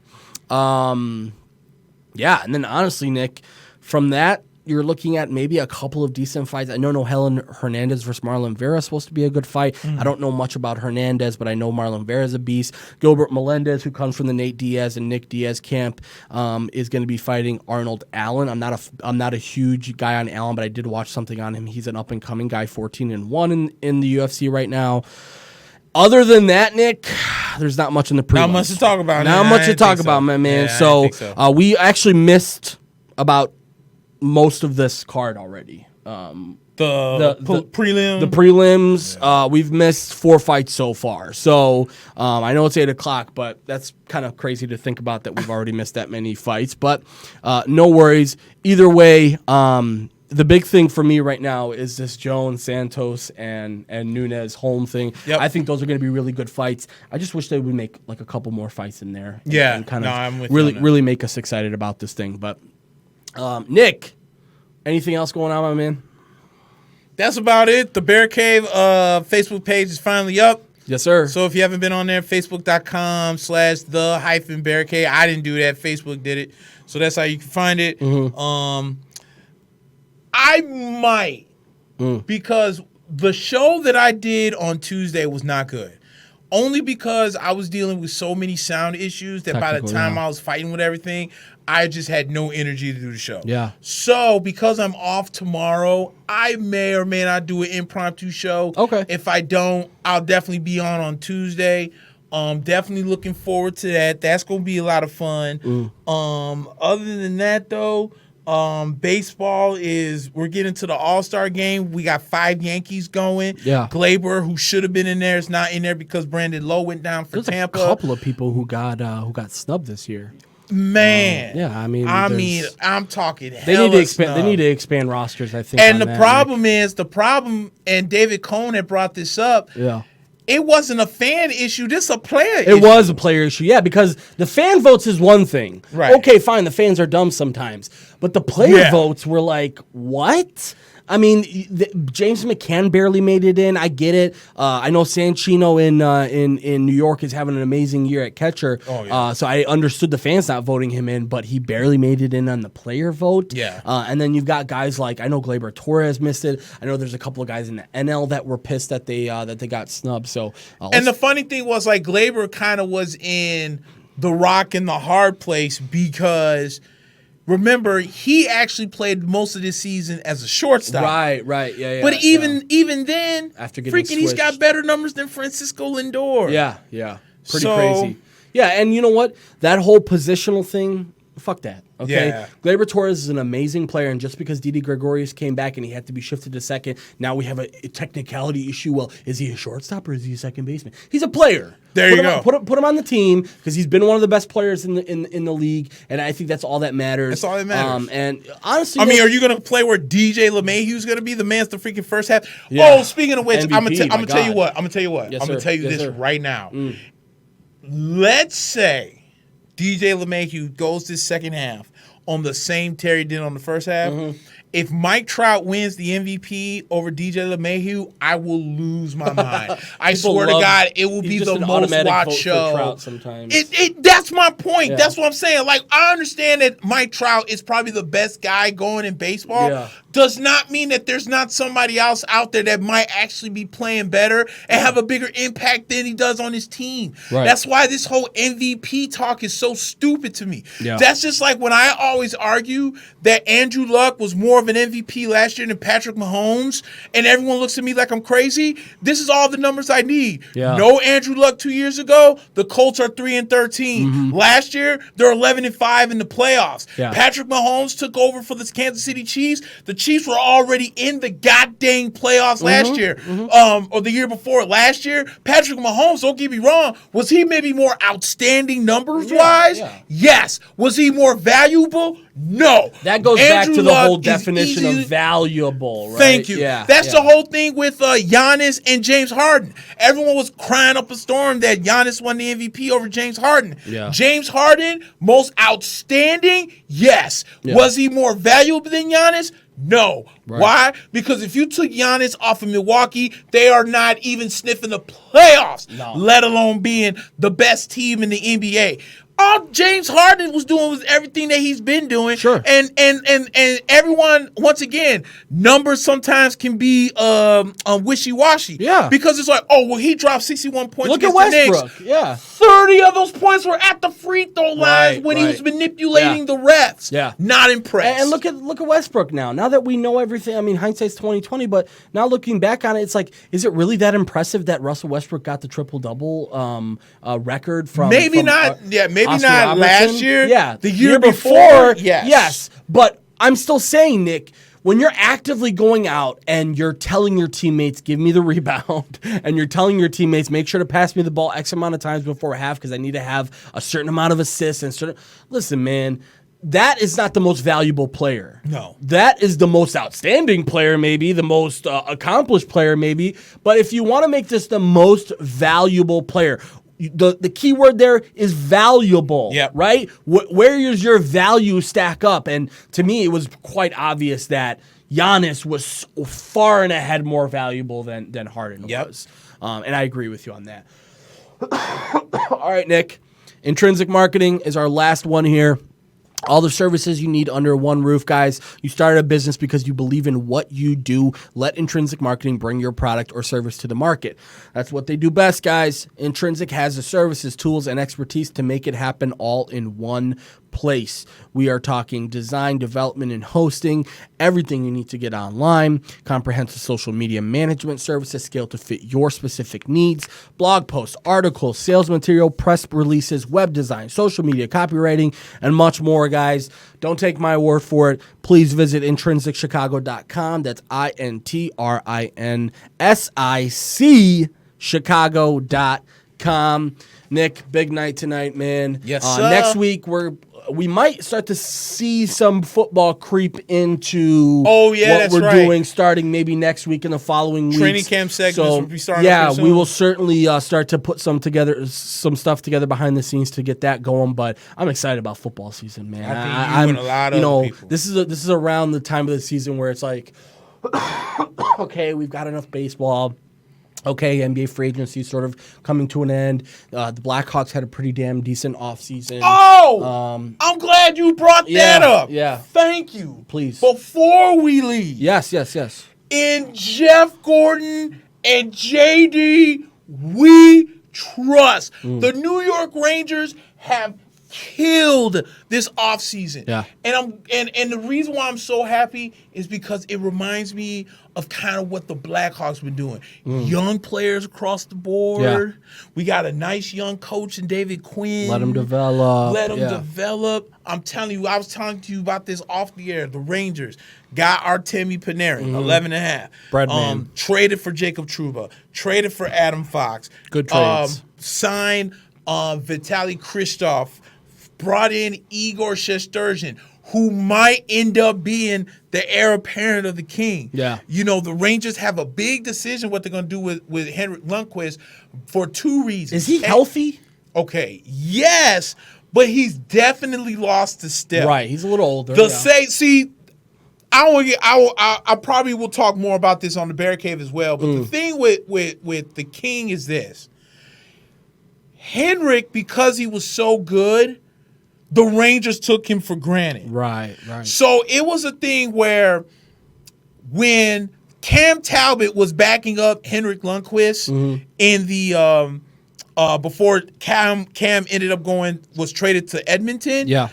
You could tell that the defense of the Rangers was much tighter when Cam Talbot was there than when Henrik Lundqvist was there. Right. Because in the back of their mind, they said, okay, we got the King in net. He can stop anything. Right, yeah. But once they lost in the playoffs, I want to say in 2016 was when they lost to Ottawa. Man, Henrik Lundqvist has lost a whole step. Yeah. Like, he's been letting off some easy goals. Yeah. Meanwhile, on Green Street, we got this kid, Igor Shesterkin, that we just got from the KHL. Under 2 goals against average. And from everything that I've been seeing in the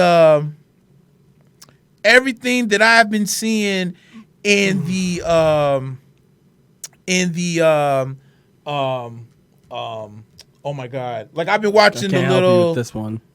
Right. I just lost my train of thought. No, you're okay. Listen, I'm getting text messages. I'm actually, I was going to say both of us are. That's what it is. When I've been watching, like, the little training camps or whatever, yeah, dude, Shesterkin is snapping off. Yeah. So the King is a $9.5 million hit on the Rangers. He has a full no trade clause. Clearly, it said he doesn't want to leave New York. But the expansion draft comes up here soon. Oh, that's right. Seattle's got a team coming. Yeah, that's true. There's a good chance I think Henrik Lundqvist is put on that roster. Which, listen, Golden State, Las Vegas did it with, what's his face? Oh, well, with Marc-Andre Fleury. Marc-Andre Fleury, you know, and hey, it didn't work out too bad for them. And yeah, I was happy with the Blackhawks. I mean, listen, the Blackhawks clearly had a plan before the offseason to really shore up that defensive blue line, make sure that they've got enough guys on there. They ended up signing a 1-year deal with the Vezina finalist last year. I think it's like Lehner is his last name. They traded for Calvin DeHaan, who's a young defensive guy, and Robin Lehner again is a Vezina finalist last year. So Corey Crawford may be in limbo now, but again, we can't keep relying on Corey Crawford. I mean, this guy gets hurt at concerts. This guy gets hurt here, hurt there, and then we're stuck on the pine without him. So I was happy the Blackhawks had a little bit of a backbone to say we need to bring in a guy who can be a legit starter for us if we do lose Crawford. So, all right, Nick, my man, I appreciate it. Let's get out of here. Let's watch 239 next week. We will be back, guys. Same day, same time, all of that. Peace. Peace.